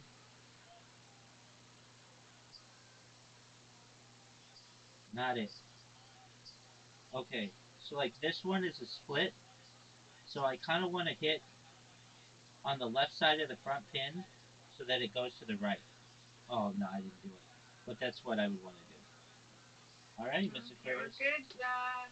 You win, I I win. win, you win. Undefeated in Yeah. bowling, undefeated in friendship. Yeah, yeah. I'm undefeated when you undefeated. Yay. See, Yay. no losers here. You got that right, girl. All right, you get to sleep in tomorrow, right? I get to sleep until therapy tomorrow, remember? Yeah, no, I know you do. I didn't know what time it was. All right, well, you don't have work though. Yeah, I don't have to get up at real early, but I gotta get up at yeah. Alrighty, man. We're early. Well, I'll do my best to wish you a good day tomorrow. And if I'm asleep, Thank you. apologies. And you have a wonderful evening. All right, you too. I'll see you later. Yes, ma'am. Sweet I'll try dreams. to come back when I come back for service. You gotta sleep, okay? Okie doke. Sweet dreams. All righty. Sweet dreams. I might come in here and take a nap. Please do. All righty. You're feeding them. You're feeding their soul. You're serving. Sweet dreams. Yeah. Love you, Rabbi. Love you too, Mr. Feeding Clary. is but you're feeding, yeah, yeah, feeding food, but we are all feeding each other. We're feeding each other with hope. We're feeding each other with respect, with dignity, with love, right? With food, yeah. But it's about feeding. Yeah. I'm gonna feed you. Yeah. And I know you're gonna feed me back. Yeah. So in a way, restaurants for me, um, I love that my culinary profession. I agree with you. It's a hard one. Has come a long way. Has come a long way. I'm talking about 30, 40 years ago, even in Spain. It depends where you live. If you told your family you wanted to be a cook, oh my God, well, it was looking like it was not a profession that was seen as wow. Right? Why? You're not going to be a doctor. You're not going to be an architect. I'm like what? I have no family members that went to university. Well, I have uncles that went, but my father, my mother didn't. They were nurses, but but now my profession, this profession, has become a profession that has been has become very dignified, and it's more than being a chef and a cook. It's the restaurant business, but for sure it's a very difficult business. When do you think that changed, and why did it change? Well, nothing happens overnight. Listen, I used had this documentary on the last season of Chef Table on Netflix, where I am one of the four chefs that on this season they've done a documentary. And they've done a documentary of my teams and myself, culinary life. You're gonna see Minibar, my top restaurant, 2-star Michelin, Bazaar, everything else. But you're gonna see me telling stories about me cooking with my mom and my dad. And sorry, and then I had the cigar. But my profession is slowly but surely, because everybody moves right now. I always talk about longer tables, but this goes almost to the beginning. A moment that was very important in my life, talking about cooks and chefs and restaurants and food people and feeding, is that the first time I became a dad, my daughter, who is 26 years old now, Carlota, an amazing young human being, the moment she came out onto the world as a father, that I began having tears. That's another moment you realize that there's always so much pressure on everybody. I feel as a young man, I always had a lot of pressure to be the man everybody was expecting you to be. And sometimes you felt like nothing ever came with instructions. So you had to, I have to be a boyfriend. Well, okay, what does that do? What do I do? Manual. What is the right? Then you get married, and okay. I'm a husband. I'm gonna fall short. What being a husband is, you need to be obviously a friend and a provider. But my wife was working too, so and actually I was without a job, but she was the one bringing the money to me. They fired me from my same restaurant like 3 times. A restaurant I've always been part of, but technically I was even fired. You got fired 3 times? Well, two technically, and the third I was fired myself. What? What was right for the job? Maybe, well, because they were right. I was too young to be a chef of a restaurant, and I'm a creative guy. The guy that needs to run numbers and do food costs and inventory. And I was concentrated in, and we make the best food we can and new dishes, and the restaurant needed more numbers and food costs and labor and scheduling. Like cook. I'm not a chef. I'm a cook. I want to cook. I don't want to be running numbers. So that's why. But anyway, life comes without instructions, and you always are looking around. It's like, so my daughter borns, and it's like, okay, where are the instructions? I'm barely aware of how to become a young boy and be part of. Now, I'm a husband. Now I'm a father. I'm still learning about everything, and nothing comes with instructions. But one thing I realized was one: the lessons of life. That moment that I had these amazing tears of joy, of happiness, of wow, I'm a father. I was part, or at least I did my little tiny part. I don't know if I did 1%, and my wife did 99. For obvious reasons, they carry it for 9 months, and they take the burden of they actually make it. They actually make it, but we do our little thing, right? Our little thing that we put in there, the spermatozoid. But just for the record, we contribute equally. Correct, correct. But that young girl comes to the world, and the moment I realize the power of food is when my wife gets the baby and brings her to her first time she's feeding her. And I realize there the amazing power of food. Because the first gift we receive in the form of a tangible that sends a message of I'm gonna take care of you. I'm gonna love you. It's through mother's milk. And if our mother cannot feed us, that's a mother. Will be our dad with baby formula, will be the nurse, will be the grandma. But that moment that we are brought in somebody's arms, we are fed. That moment seals our connection with food forever. That's the moment that we are all connected to food in ways we cannot escape. For obvious reasons, we need food to be alive. But that only tells a little part of the entire profound story of the connection that humans we have with food. And that's why then being a cook, yes, is one of the most fascinating professions. Because in a way, we are only the ones that we keep the legacy of the mothers feeding humanity. On that first mother's milk that sets the ground rules of why food is so important in our lives, in who we are forever. Well, it's also an art form, and it's a temporary art. It's an art that you consume, you eat it, and I think because it's not like music that you can listen to over and over again, or comedy, or a movie, or literature. We don't think of it as an art form. I didn't realize it was an art form until I started watching Anthony Bourdain's show, No Reservations, the original one on the Travel Channel.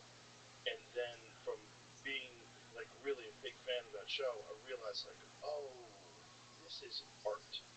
And because of his narration was so brilliant because he wrote all the descriptions of the cultures that he would visit and the people and the descriptions of the show. You could tell it was all in his language. It was in his mind, and he wrote it all out. He didn't have writers and script writers. He wrote all the narratives. And I think then I realized through his passion for food and his passion for cooking and his deep appreciation for other chefs. It wasn't about him. And he was always very self-deprecating in his own abilities to cook. It was about other people and how amazing these people were and how he loved to go and visit them. And sometimes it was someone's mother that would be just cooking Sunday sauce, some Italian mother, and he would have someone translate what she was saying. He would ask questions. It's like then I realized like, oh, this is an art form, and I never considered it was an art form until I was a grown man, and I was a little embarrassed by that. It was like, oh, it's a blind spot. Like, food is not just delicious; it's a form of art. There's something to it that's it's just an unheralded art form because everybody needs it, and it's not always hard. Like Twinkies are hard, but it's food, it's calories. You need to consume them to stay alive. You need food, so you don't think of it. But when it's done with passion and when it's done in this creative way, it's like you talk about it forever. It's amazing. It's like going to see an incredible concert, or it's like going to see a movie that just rocks your world. It's the same thing. It's just someone expressing themselves through a medium, and that medium is food. And it's the medium, the one medium that we all consume. Everyone consumes that medium. When I talk to people and they say, I don't really care about food, it's just fuel for me, I'm like, well, you're an idiot. Like, you're missing out on life. You're missing out on a giant chunk of life, which is delicious food, and delicious food that you enjoy with others, which is also part of food. Enjoying delicious food by yourself is not nearly as fun as enjoying delicious food with other people. There's something communal about it, which goes back to our tribal ancestors sitting around the campfire enjoying something that we cooked. And our mother feeding us for the first time. Yes. I miss Tony. Yeah, me too. Um, Me too. I miss Tony. You know, we did few shows together. He's always invite me. Eric Ripper, he did many shows with him. Hey, Audie. And we spent a lot of time together, especially January. We would gather in the Cayman Islands. We did that for 15 years, for 1 week every January. Oh, really? Why the Cayman Islands? Because Eric has a hotel there, a restaurant. Eric prepared the nicest, talented chef, Le Bernardin restaurant of restaurants. And Eric, Tony, and myself, we call ourselves the Three Amigos. And we'll spend time together, smoking a cigar, doing nothing, walking on the beach, scuba diving. Um, so when when when I need to, when Tony decided just to move to his next stage in life and left us, I was in Guatemala. I was actually in World Central Kitchen. Was a big volcano there, Volcano Fuego, and it broke my heart. I remember speaking to Eric that day. And just what happened was that less than a month before I was with him in North Spain, Asturias, the, where I was born, shooting what it became his last shot. And, and, and for me, obviously, that was a hard moment because it's not like I lost a friend in a very selfish way. And Eric, I know so many hundreds of thousands, millions around the world lost a person that, in so many ways, he's probably listening to us, Joe. And in so many ways, when I listen to you, you sound like him. But Tony speaks like Tony, and Joe speaks like Joe. But in a way, you are like soulmates. Uh, and Tony always had those words of wisdom. He always will be the voice of the voiceless. He didn't mind to speak his mind. He was a very straightforward shooter. He didn't try to piss anybody off. Only he wanted to be Tony. Right. Respectful, but Tony. And, because that, um, forever, we will miss Tony. Even I think he never left. He's here. He's in so many parts of all of us. Yeah. Because his way of telling stories, he waits to listen to the people telling those stories, and him becoming the medium of making sure that we will learn that the world was a beautiful place. I remember the story he did about Iran. He went to Iran. Like sometimes you think about Iran and you read the news and it looks like the people of Iran, they are, and you see the show, you're like, man, Iranian people are great people.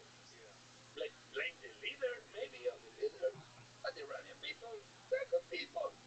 They're like you and like me. Just That's maybe all look people. different. Yeah, that's Maybe all. they have a different language. Yeah. Maybe, and obviously are here in America, and they're wonderful people. So he showed what he did.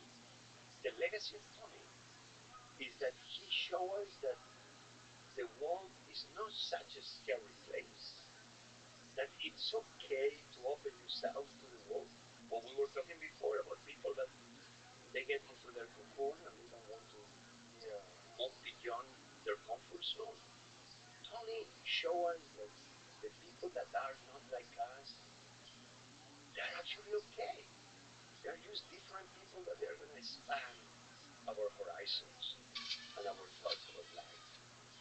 That was Tony. And he did it through food. And he did it through this amazing, amazing poetry. Yeah. Yeah, that's perfectly said. It took a long time for me to be able to watch a show after he was gone. I love the painting you have in there too. Yeah. What? I didn't cry because lately I've been trying to hold my tears, not because I feel a man should not cry. I'm a guy that cries easily, and I love it. But when I saw it, my first thing, I come out of I open the door, and there is this beautiful big portrait of Tony, and I'm like, okay, I have a feeling I'm home. Yeah. I've got a couple. I've got another one I'll show you today. It's in another part of the studio. I've got a lot of art in the studio, luckily. Which is nice. I love art. I just love being around people's expressions, different things that people create. I just love things that make. That really, that's, if there's anything that I couldn't live without in this world, I need to be around people's creations. It's very important to me. I like to see it. I like to be all over the walls. I like to be everywhere. I like to touch it. I like to see it.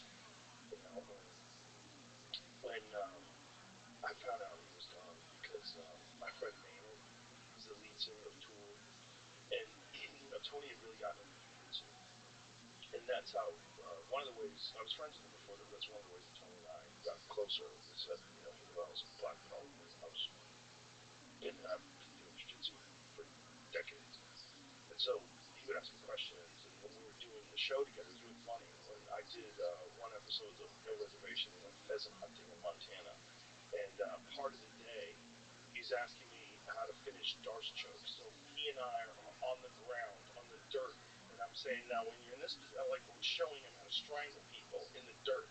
So we're like wearing hunting clothes and boots and everything like that, and I'm like, no, no, no, this way, and then trap the head here and turn it like this. So we're like, now do it to me, do it to me. Like we're working with each other, like on the ground, and he's like fascinated by this martial art, and I thought it was wonderful because like he's this sensitive, creative, poetic guy, but he found the beauty in jiu-jitsu, which is like, to the outside person who's uninformed, it looks like this brutal caveman activity, but it's not. It's a very complicated, intelligent, creative martial art, and he was obsessed with it. And he didn't start doing it until he was 58 years old, which is kind of crazy, but he really got obsessed with it. Entered into tournaments, age-appropriate tournaments, and did really well. And so he was training every day, sometimes twice a day. Like was taking private lessons, and like really got obsessed. I can tell you that because when we were shooting in Asturias and a few other places, Cayman Island, one of the things he always did is finding out where was the local jiu-jitsu hanging place. And it's very funny. In Oviedo was a place, and he would go there. Yeah. And for 1-2 hours, he would be fighting against local guys. So it was fascinating to see how, even on weeks that he was supposed to be concentrated on training, he always found time to do what he loved. So Maynard got his black belt recently, and Maynard was also like very into jiu-jitsu, and he was joking around like maybe one day he and Tony would have a celebrity jiu-jitsu match. So I'm in Chicago, I'm doing shows in Chicago, and I get a text message from Maynard, and it says, so much for that celebrity jiu-jitsu match. And I'm like, what does that mean? And so I'm like, I don't even know what that means. That was the moment. And then I Google, and I have this feeling, and then the news, and then it all hits me. I'm like, oh, fuck. There's moments when people take their own life, where the worst feeling is, I feel like if I was there, I could have stopped him from doing that. Yeah, that's the feeling I had. The feeling like he just was alone. Sometimes you just need to know you're not alone and you're gonna be okay. Like whatever you think is gonna be the worst thing that's happening here, it's not. You're loved. You're loved. You're an amazing person. There's so much more to see. You don't want to leave these people behind. You don't want to hurt them. You don't want to hurt these people in your life. You don't want to hurt your family. You don't want to hurt your daughter. You don't want to hurt your wife. Don't do it. I know it feels impossible, but it's because you're alone. And sometimes, I don't know. Maybe I wouldn't have been able to do anything. Maybe I'm wrong. But there's that haunting feeling that I couldn't talk to him. Like, man, that feeling fucking sucks. That feeling of, like, if I just have had if I could have, if I was there with him, I think we could have had some laughs. We could have joked around about some stuff, and we would have been okay. That's, I bet you feel the same way, right? And I think that's something again close to obviously I'm not going to talk on behalf of Eric, but Eric was so strong, and Eric obviously was shooting with him in France when that happened, and actually is the one that found him with his room, and I understand that feeling because I'm still going through it, and it's okay to feel responsible because that means you care for those people. But the message here is that we all need to be checking always on each other. Yeah. That's what friends are for. Obviously, for the celebration of your team winning the NBA or, or, or having a beer or the birthday or a party or celebrating life or playing darts or just having beers with no plan. What are you doing tonight for? I'm having a beer. I'm joining you. Great. That's great. The celebrations, that's what we're here for. But the true moments of friendship obviously are those moments that even you show up when you're not invited because you feel something maybe is off, and it's okay to knock on the door. It's okay to pick up the phone. It's okay to maybe get on a plane. It's okay to, and obviously I guess like you now, Joe, that I'm learning about and gives me joy to see that here another person that really loved Tom, and Eric and myself and so many others around the beautiful life of Tom that we wish we were there maybe. So I think if anything I don't think it's a lesson, it's only let's always be there for each other. Yeah. Let's always be there for each other. And let's all be, even if, especially when we disagree about anything, Yeah. just let's be kinder to each other even on the disagreements. Yeah. Of the people you know and of the people you don't know. Right. Because we are all more connected than we think. And what we say and our opinions, they may be touching and affecting somebody else. Somebody else we know, somebody we don't know. So that's okay to celebrate the good times and agree all the time when we can. But there be moments that you don't, or moments of sadness, or moments of hate. Or just be kinder, even in those moments of disagreement. Because if anything, that's the lesson I always take with me. Because you don't know what anybody may be going through. Right.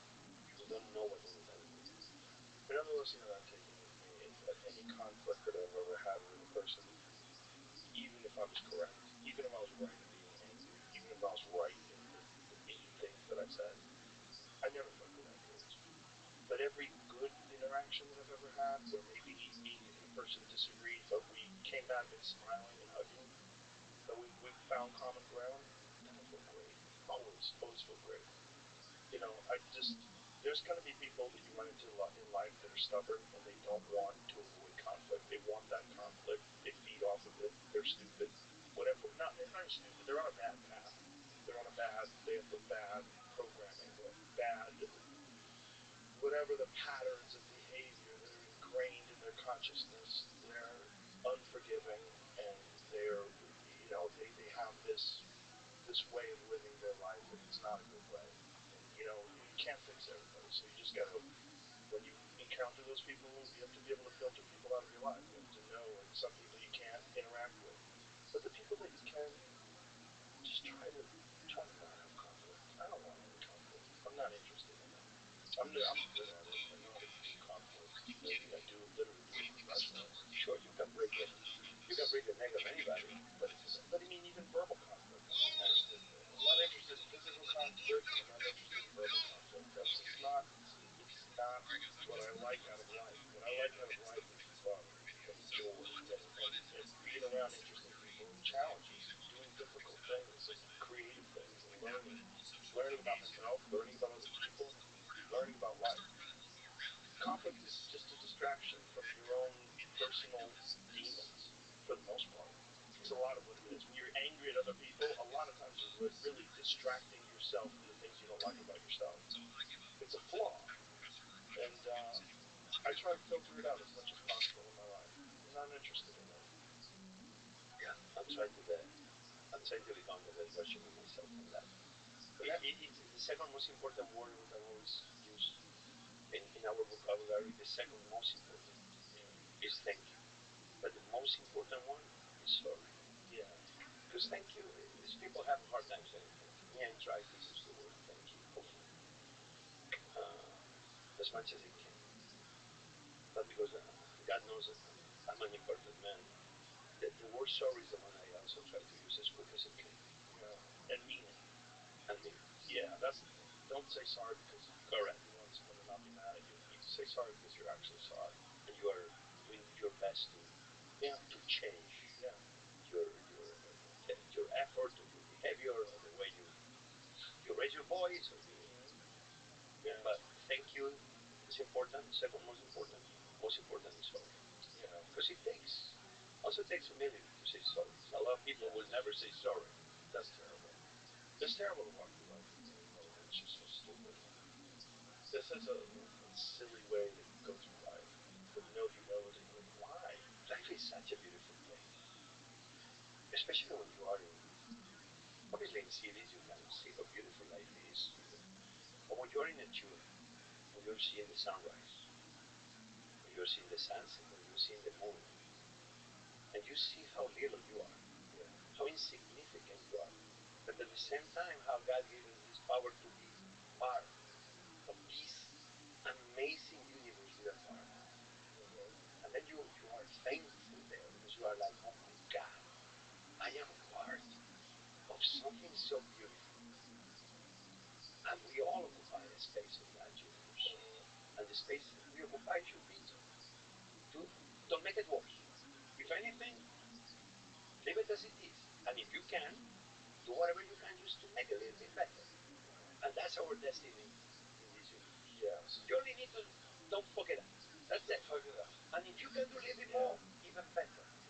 Me, when I am in those places, like I go to the south of Spain, and my wife is from there. Cadiz is where I did my military service in the Spanish Navy, and it's one moment not too far away from Gibraltar, the little possession that England has there in the south of Spain. That maybe one day England gives it back to Spain. There is a place that almost you can touch Africa. You feel like you can, with your finger, touch Africa in the Strait of Gibraltar.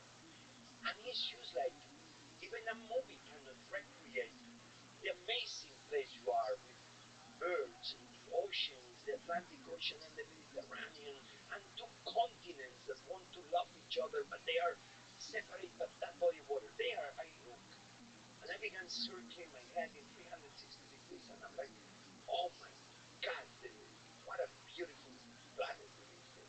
Yeah. It's not to fuck it up. What a beautiful universe. You know, I one time when my oldest daughter was very young, we went to Hawaii.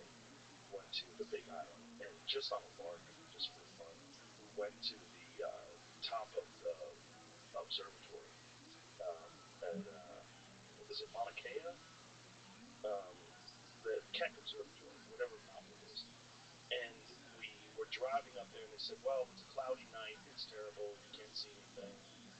But maybe you'll get lucky and there'll be some stars. You'll be able to see the stars. So we're driving, and as we're driving, I was telling my wife, look at all the clouds. This sucks. We're going to get up there. And then we drive even further. It's a long drive. It's like a 90-minute drive through the mountains. As we went further, we drove through the clouds. And the clouds were below us because it's very high. And the stars were magnificent. It was insane. We saw the whole Milky Way. The entire sky was filled with stars. There's no light pollution because the Big Island has diffused lighting. And they have specific lighting just because of the observatory that doesn't give light pollution, so you can see all the stars from up there. And I remember that day like it was yesterday. Every day I think, every time I see the stars, I'm like, we're so fucked by cities because we can't see what this really looks like. That's what it looks like. That's what it looked like at night. And I remember thinking, why don't we see that every day? The universe is so fascinating. Put you in your place. Oh my God, like you are in a convertible spaceship and you're hurling through the galaxy. The only thing that's protecting you from everything else is a layer of gas. A layer of gas that surrounds this beautiful planet. Of course, it's life in one of those star systems. Oh, 100%. It's more than in one. Oh yeah, I think we're just little babies and they're not ready to let us know yet. Well, That's what I think. I'm sure they're trying. Some of them, I think They're trying to contact others like we are. I think some of them do. I had a guy on yesterday. His name's Hal Puthoff. He's a physicist that's been working with the government with this stuff forever. He said they have 10 retrieved crafts that are of non-human intelligence. 10 that the United States is in possession of. And he said during the Bush administration, George Bush's administration, they were contemplating disclosure to the American people. And they wanted to get all these physicists and scientists and psychologists to make a list of things that would be negatively impacted by disclosure and things that would be positively impacted by disclosure and give them a numerical value, like a 0 to 10 value.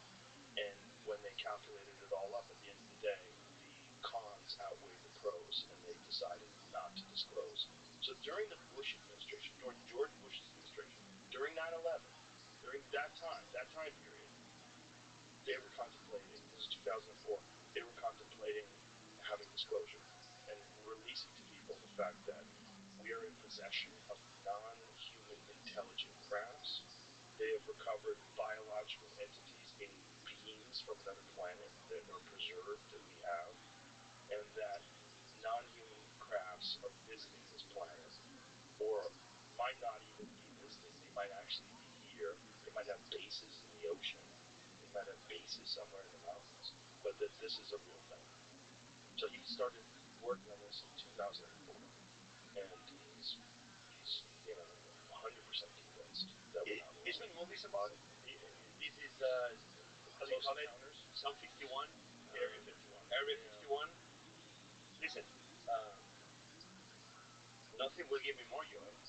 As a young boy, I always thought, man, could I be the guy that finds ET? Wouldn't it be cool?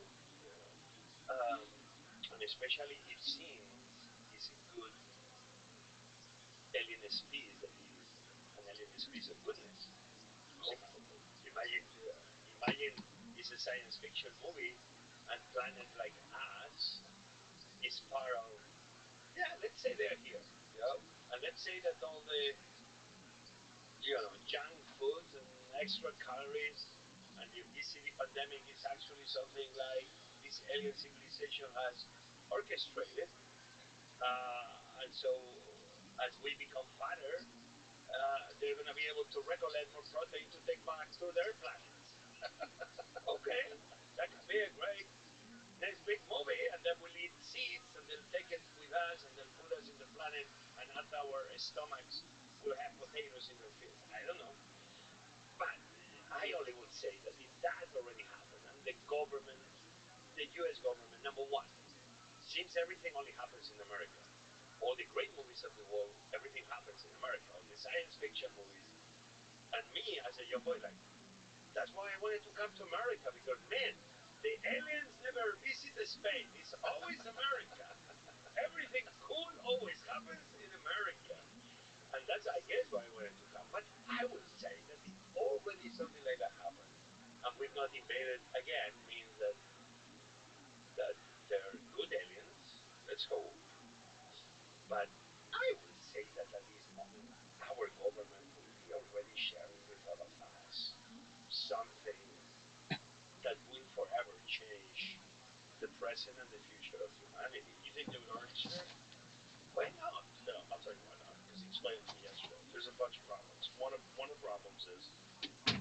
studying this stuff for decades. Studying this stuff and back engineering crafts, all that stuff takes money. And the way they get that money is by lying. They lie to Congress, so they misappropriate funds. So they lie about where money is going, which puts people in jail. So in order for them to tell the truth, they have to open themselves up to serious criminal prosecution. Like you're in deep trouble. You've misappropriated funds, you've lied to Congress. And there's probably some fraud involved in that too. As soon as you get a bunch of people that can lie to Congress, who knows where all the money went? Money's moving around. And then there's also the fact that the way you work on these crafts, you have to use defense contractors because they're the ones who make jets. They're the ones who make spaceships. Like you can't do it on your own. You have to bring in these scientists. So you have to bring in private industry. So when you bring in private industry, now you have the United States government, the intelligence agencies embedded in private industry, and then their competitors suffer. So if the competitors go under, then the competitors can sue. Hey, you gave, whatever, Raytheon. You gave Raytheon this special generator that you back engineered from some flying saucer. Why didn't you give it to General Electric? Why didn't you give it to this company or that company? It's like, it's all Lockheed Martin. There's too many problems in terms of legal ramifications, prosecutions. People are going to lose their careers. They're going to be brought in front of Congress. They're going to have to testify. The only way that they're going to really have disclosure at this point is amnesty. The government is going to have to say, listen, let's let the past be the past. No one's going to get in trouble. But for the greater good of humanity, we need to know what the fuck is going on. So tell us what's going on. And that's a tough. So you mentioned about aliens living in the ocean, that's Atlantis. Well, it's not Atlantis, but technically it's Atlantis, which is a city under the water. No, Atlantis was a city above the ground. Correct, but technically somewhere submerged, and still they're looking for Atlantis. Well, they think they found the pyramids, and some of the drawings and paintings. I mean, we can go to Peru, the Incas, we can go with the Mayas, Guatemala, and it's a lot of people that always have been trying to make connections of things they found that they say already we made contact in previous civilizations around the Earth. But I have a hard time believing that this has already happened. And I respect the opinion of obviously who looks, seems he's an expert and spent a lot of time. And I see that you believe in it. The side of me that is the boy that we want to believe that there are other planets with people and we are not alone, I will be full of joy. Yeah. So hopefully, I hope that if there are good people and that happens, that you and I and everybody else around the world, maybe that's the moment that the world becomes one. And all of a sudden we are all fighting.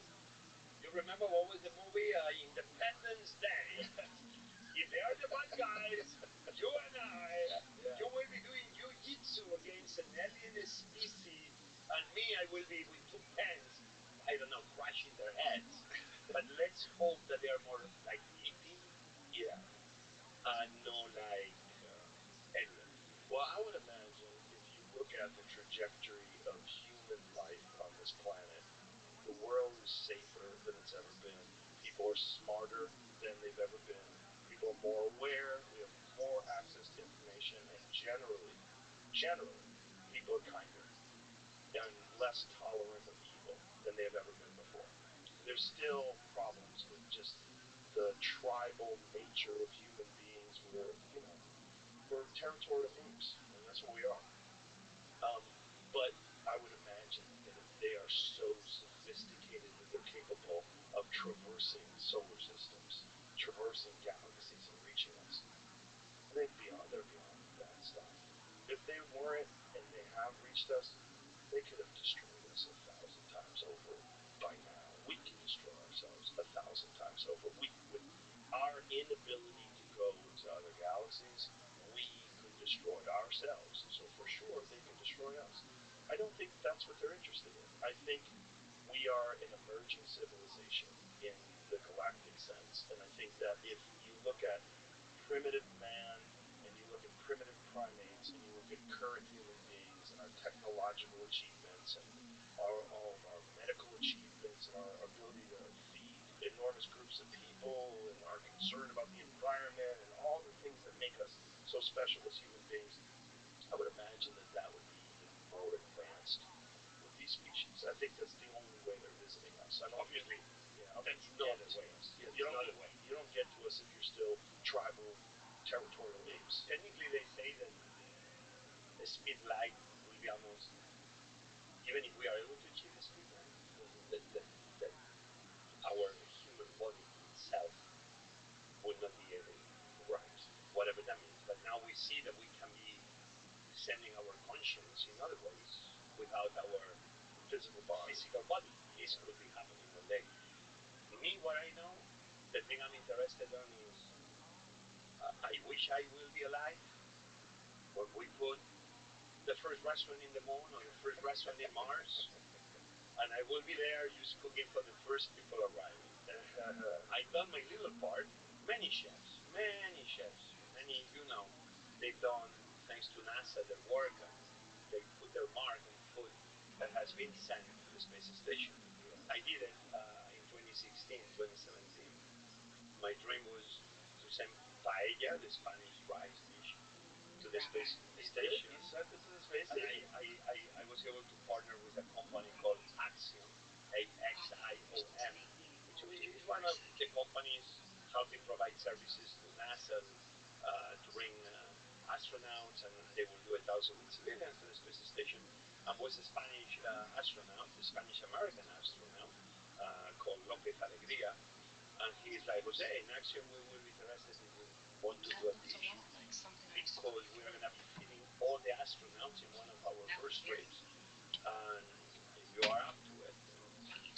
So yeah, what do I have to sign? And we send Iberico ham, we send paella valenciana, we send a pork dish with pisto, which is like a ratatouille, a Spanish ratatouille, and I did it. That's amazing. But you know the thing I did, which is the coolest? What? Because all of that brings new things and new opportunities. So it's this guy called Jim Sears, an amazing engineer, a guy that is crazy for space, like you, like me, like so many. And like everything, there is a competition, and the competition is about. Right now, astronauts receive the food already cooked. Come in those pouches, semi-pureed liquid that they pour into their mouth, and yeah. And certain things are okay. The rice we did, I thought was very good. Even we had a little issue. We tried to make the paella too by the book, and the paella at the end was a little bit too dry, as a traditional paella is, meaning the grains of rice are fairly loose and separated one from each other, which on Earth is a sign of a good paella. But in space, if you open the pouch, all of a sudden you start having all those little rice floating in the station, and there is the moment you want chopsticks. Like, oh my God. I was on the edge of collapsing the space station based on the entire pad. What I've been working on with this guy I mentioned, Jim Sears, is that he came up with a kitchen that will be the kitchen, and he won a competition, the kitchen that astronauts could use one day, hopefully soon enough. Save it, and that Jim, amazing guy, Jim Sears, and he took prototypes of these machines. He gave us the prototypes. My team has been working on them. Cherish, macaroni and cheese, baked macaroni. That cherish is, look at, that's a cornbread. That's a cornbread. And I want you to take a look, because this is how food will look in a space. If one day we have a kitchen in the surface of the moon or in Mars, that's a brownie. And if and if you are Elon Musk, if you're listening to this conversation, a space food will look like this kind of circle, this circumference, because that machine, what it does is centrifuge, like G forces can go up to G14. That's a lot of G's. And the reason is that we will send ingredients, but the ingredients will float. If you don't achieve the centrifuge that will move the ingredients to the sides of this kind of kitchen where you don't cook in the bottom but you cook on the side, you will not be able to cook. because zero gravity. you need constant, you need that Yeah. gravity, that G forces to bring the food to the edges. Then you can do mac and cheese, brownies, and this will be great because especially if one day we go to Mars, astronauts are going to have to be doing something to keep their mind for. Yeah. And one of the things will be cooking. Why not? Why And not? better quality cooking. This amazing guy, Mr. Sears, is the guy that just came up with the kitchen, and I feel like I'm Forrest Gump in a chef heart. But then you get the opportunities to get something like a kitchen that one day could be the kitchen that will feed humans in space. And that would be so great for morale too, because instead of eating goop out of a tube, you're eating delicious food, so you can enjoy a real meal in space. What a genius idea to cook in a centrifuge, to spin it around so it has gravity. It's only option is going to have like my rice floating in this, floating everywhere, and they're like, excuse me, hey, chicken leg, come back here.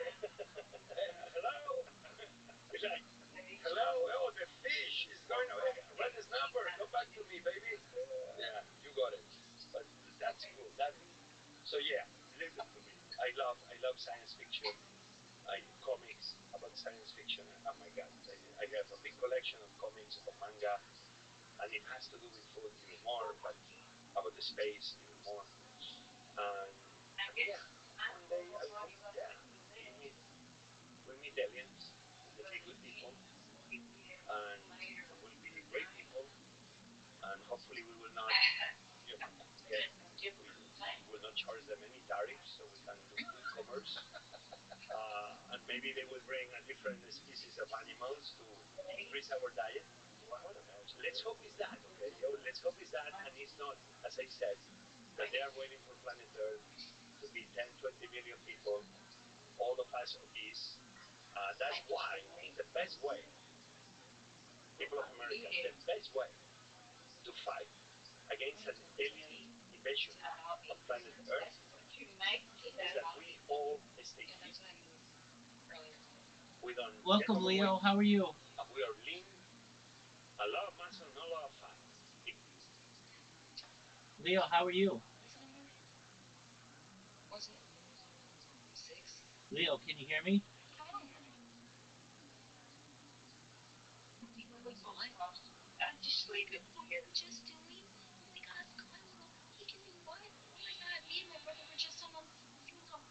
Audie, can you hear me?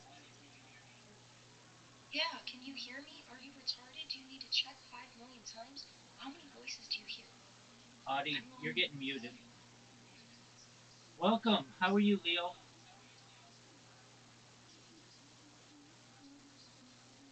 I hope you're having a good day. We're just watching Joe Rogan.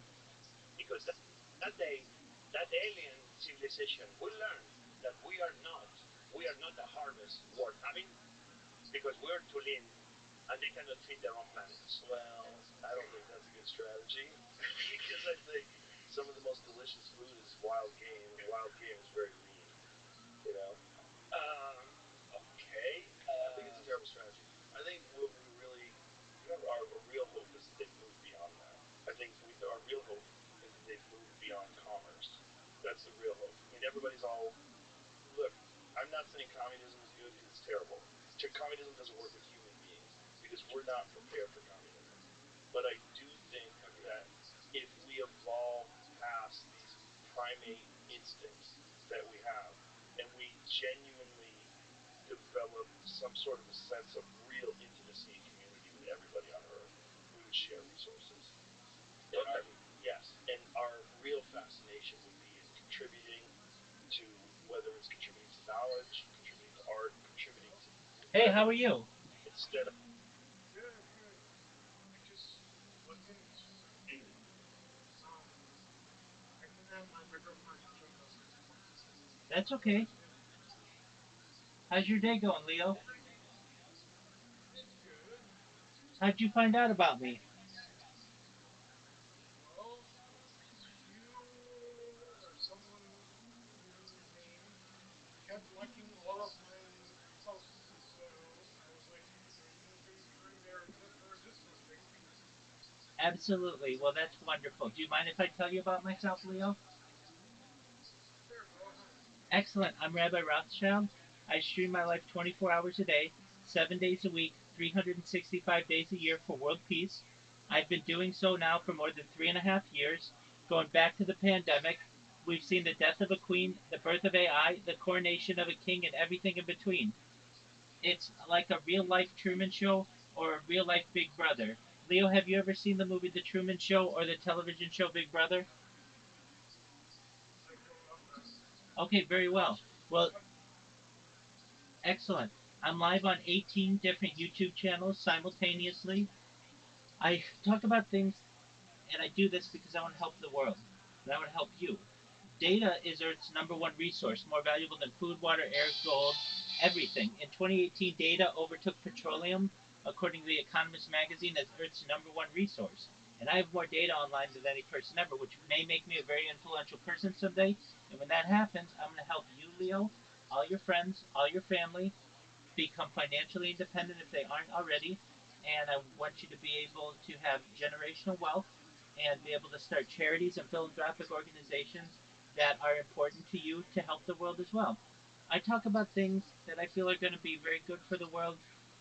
Ending world hunger is very a passion of mine through the use of technology such as agricultural drones, floating greenhouses, saltwater greenhouses, vertical farming, hydroponics, cloud seeding. I want to help end world thirst. I'm actually sponsored by a cryptocurrency. It's known as Harry Potter Obama Sonic 10 Inu. It's worth about $100 billion. And one of the projects that we have is to build wells in developing nations such as Nigeria, which we've already built wells in many villages there.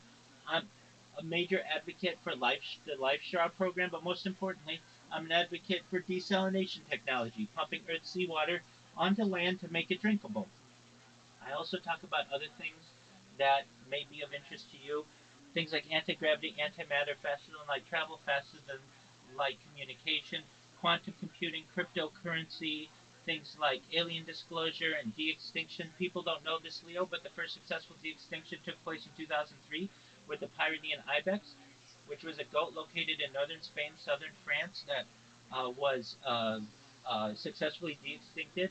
Fast forward to the year 2021, a company out of Dallas, Texas is founded known as Colossal Scientific. They've made it their goal that within the next 3 years or by 2028 to reintroduce the woolly mammoth into the Arctic Circle utilizing African elephant circuits, which I just think is a mind-blowing goal. Following the reintroduction of the woolly mammoth, they want to reintroduce the Tasmanian tiger, followed by the dodo bird. And they just recently made news headlines for essentially reintroducing the dire wolf. These are just really exciting things that I know that we are going to be seeing in the near future. Additionally, I talk about things that are going to help you, Leo. Uh, and if you're wondering, like what, and this is all with your consent. Everything I do is with your consent. But essentially, I'm an advocate for life extension technology. So what does that mean for you? When you were born, Leo, the average life expectancy for you or someone like you is probably about age 80. I want to increase that to age 100, 120 through the use of technology such as oxygen therapy, human growth hormone, stem cells, things like cryonics, cryogenics, things like perhaps ambrosia therapy and nootropics, cold shock therapy. But eventually, you may become essentially at a point where you're 120 years old and you cannot, your body can't, you need a new body essentially. And if that happens, then there's another type of technology, again, with your consent. It's known as mind uploading technology, where we scan your brain into a computer like a CAT scan or an MRI, knowing where every atom is in your central nervous system and your peripheral nervous system for later download as an android, an avatar, a cyborg, a cybernetic being, a clone of yourself, an ethereal being, whatever you want to be. But essentially, what I'm saying to you, Leo, is that you may be able to utilize this type of technology in order to uh, really be able to utilize a digital immortality, which is really exciting. What are your thoughts? I believe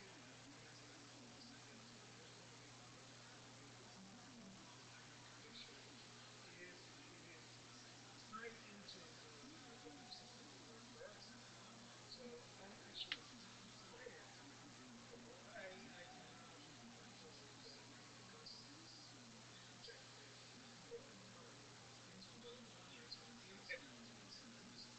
Hey, and that's why I say, with your consent, if you just want to die like a normal death, then you should be entitled to that. And you should just know that more than anything that I talk about, all the future technology and such, I'm here to just be a positive person in your life. I'm here to be an optimistic individual and to just give people hope.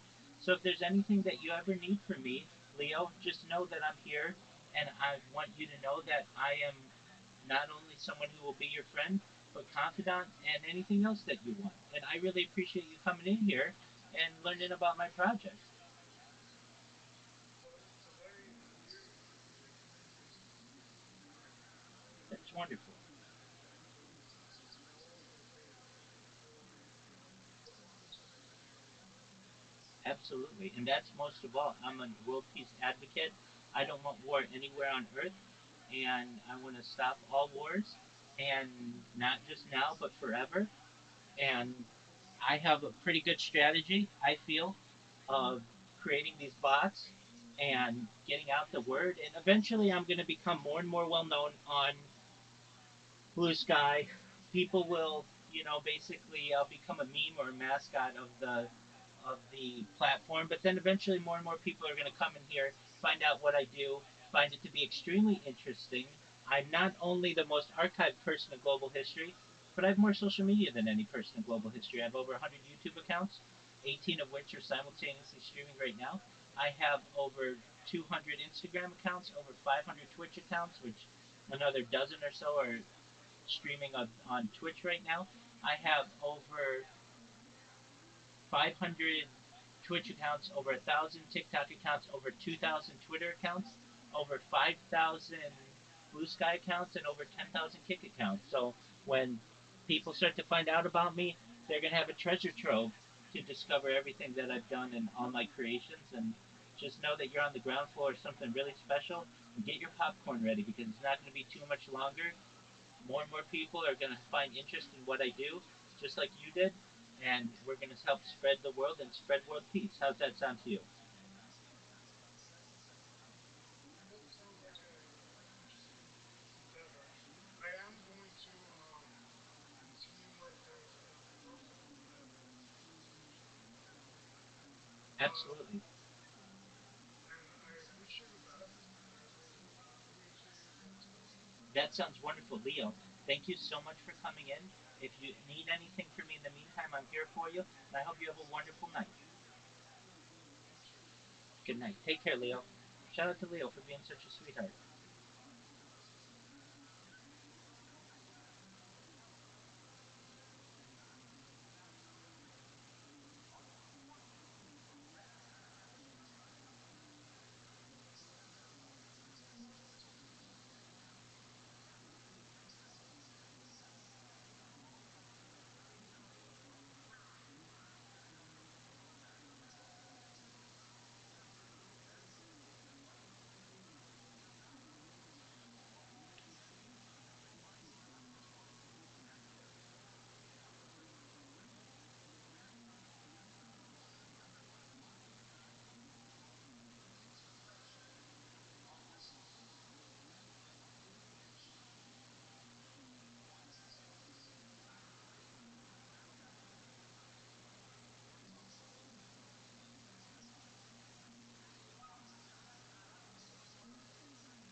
Instead of constant competition, our competition would be with ourselves to make better things and to do better and to achieve better.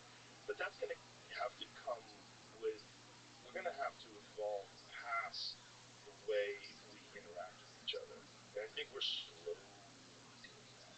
I think human beings are slowly but surely doing we have like well-minded people who want to embrace Marxism and socialism. I think that's really the heart of it. It's like, well, it's a good idea in a bad time. We're not prepared for that as human beings. But I think if we get to a point where we can all read each other's minds, which I think is on the horizon, we get to a point where information is instantaneous. We get to a point where how do you have money if money is ones and zeros, and then there's no such thing as encryption anymore because you have quantum computing, and so you can't just keep money. You can't just get. We're going to have to develop a way as we advance as a society, as a species, to share resources, in a genuinely equitable way. It's beyond our comprehension now as territorial apes, but I think that's the future of the human species, is that one day we reach this peak where we realize that our true competition is within ourselves, within our own minds, and to do the best that we can for the overall greater good of the species, and then hopefully the greater good of the universe itself. Building longer tables. Building longer tables. So where what is good for you is good for me. Yes. Take Yeah. a look. Take a look at India and Pakistan, Robert. Right now, is many issues that religion, territory, but one of them is water. Right. Resources. Resources. Yeah. And Which is really everybody's. It's the world's resources. what do we do to make sure that, as you said, what is good for me must be good for you, and What we have to they do must is share it. stop making the same mistakes over and over and over again. And those same mistakes involve conflict. Brings it back to conflict and war, and and people leading groups of people that don't understand what's going on, and forcing them to do things that are horrific. Do you think if more women will be in power, No, will be less war? no, that's not going to do it. I mean, that's a great idea, but you ever have a woman boss? They turn into tyrants too. It's human beings. Human beings should not have power over large groups of human beings because power corrupts, and absolute power corrupts absolutely. It almost always does. That's why there's so many checks and balances in our system of government, to try to mitigate the impact of human psychology when they achieve great power over everyone else, because people just become tyrants. And I think that is the hurdle. That's the hurdle to becoming a part of the galactic civilization. The hurdle is we have to get past that. We have to evolve as a species. And my suspicion is that somehow technology plays a part in that. And the interconnectivity that we're achieving through technology is going to advance our ability to understand each other, and it's going to advance our ability to communicate, and it's going to force us to come up with some sort of a new way to share resources. Obviously, the biggest resource for me is food and is water. Well, for everyone. But then we have everything else. That's the one thing you absolutely need for survival. You don't. You need fossil fuels because of the way society is engineered. That's why you need fossil fuels, because we've gone in that way. This is the real suspicion about ancient civilizations, is that they figured out a way, a different way, to achieve great results. That they did, like the civilization, like ancient Egypt. To this day, we have no idea how they did that. How did they make those pyramids? How did they do it? What did they do? Why? How did they do it? At the very least, 4,500 years ago. Many people suspect it's far older than that. I'm one of them. I think civilizations have been around a long, long time, and I think there's been catastrophes. There's a lot of physical evidence that point to those catastrophes. But the idea is that at one point in time, so our technology has evolved in a very specific path. Our technology has been the Industrial Revolution, the invention of the internal combustion engine, electronics, and all these things have led us to this incredible level of sophistication that we enjoy now. That's so much different than people that lived just 200, 300 years ago. My suspicion is that the people of Egypt, the people of Turkey, there's a lot of other places in the world, they achieved very similar levels of sophistication with completely different methods that are lost in history. And we know for a fact that there was an immense catastrophe. This is the catastrophe that's written in the Bible. This is the Epic of Gilgamesh. This is Noah's Ark. This is so many cultures share these stories of great civilization that was wiped out by a great catastrophe. And science now believes that that is the Younger Dryas period. The Younger Dryas impact theory is this theory that we were hit by comets somewhere around 11,800 years ago, and it essentially wiped civilization out, brought us back to baseline again. We were tribal hunter-gatherer people again, and then we reinvented civilization 6,000 years, 7,000 years later. That's what I think. Food was wiped out. No, food was here. Food's always been here. We've always needed food.